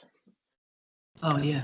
So, yeah, thank you for that constructive comments, suggestions. So, with regards to the Prisma approach, like the 600 to down to 8, so I missed to include the process how I got those 8 literatures, but for sure I just selected the studies which has related to circular bioeconomy, and also that is found in Indonesian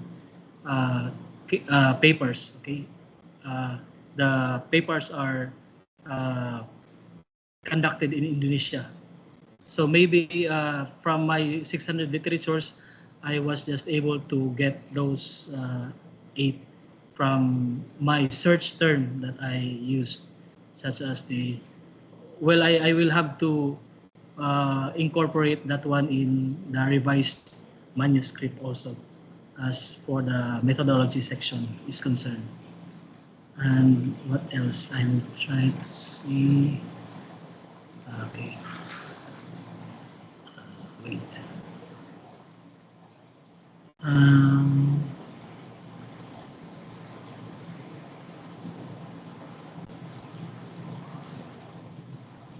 Okay, so yeah, that's it for the comment about the principal component analysis. So maybe I should also transfer this one in the methodology section, if I am right, doctor, because as you mentioned that it is introduced in the introduction, so maybe I should put that one also in the methodology section, a short overview of the PCA.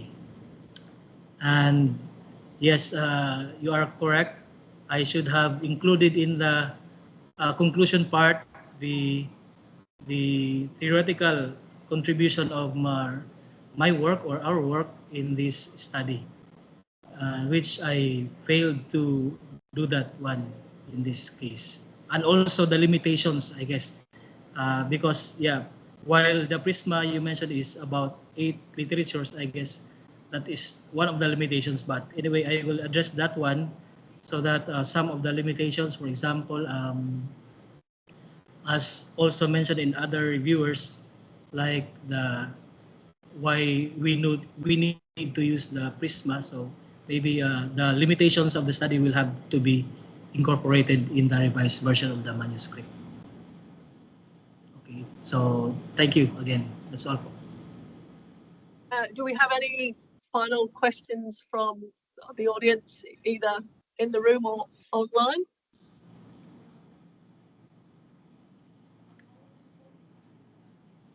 If not, I would like to thank Lloyd and Micah for their participation. Thank you very much.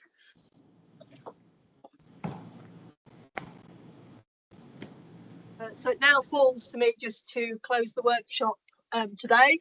So we had 2 speakers warming us up. Thank you to them, to Dill and Professor Wang Lin Ma. And then we had 6 presentations from different countries and shared their research, their understanding, their knowledge with us. We had challenges, we had opportunities, and the closing paper covered challenges and opportunities as well. We've had valuable insights into practical solutions from all our presenters, particular insight in terms of agricultural waste and its role in the bioeconomy. We've had useful feedback from our discussants, so that is appreciated. What I picked up from the workshop is the importance of collaboration and working together, the importance of moving forward in terms of standardised definitions in relation to the bioeconomy from our first speaker. We also heard about integrated crop and livestock systems, the need for technical skills, the need for awareness was a theme. Many of our speakers, particularly interesting I found was the paper relating to the maggots and their role, and the machines and technology, and I think John, our discussion summed that up very well. And I was quite interested in the emissions numbers from the tables presented there, and then our final paper in terms of bringing it all together in a way in terms of the transdisciplinary skills, the technical, but also across borders as well, and in relation to governance, again, a theme throughout the afternoon. So I'd like to extend my thanks to all participants, our speakers, our discussants. I'd also like to express gratitude to Dr. Dill Rahut and my colleague, Professor Wang Lin Ma, who did those warm-up presentations. Our 6 presenters, as I've already said, for their wonderful presentations, and the 6 discussants for their insightful insights. My thanks to Alan for doing the first half of this workshop, chairing that. Particularly like to acknowledge Katie at the back, who's prepared and coordinated and made my life less stressful standing here in front, not having to worry about that bit too much. And thank you to the audience for being here, for asking questions. Thoroughly enjoyed being part of it, and I can see potential future collaborations going forward. So now I'd like to formally close the workshop. We have a buffet dinner for those of us here at the conference hall across in Mrs. O's Cafe. Hopefully we don't get blown away crossing to that venue. My event this evening that I was going to afterwards has been cancelled due to the high winds, so I can now relax. Thank you very much, and I hope you enjoyed your day and have a good evening. And thank you to the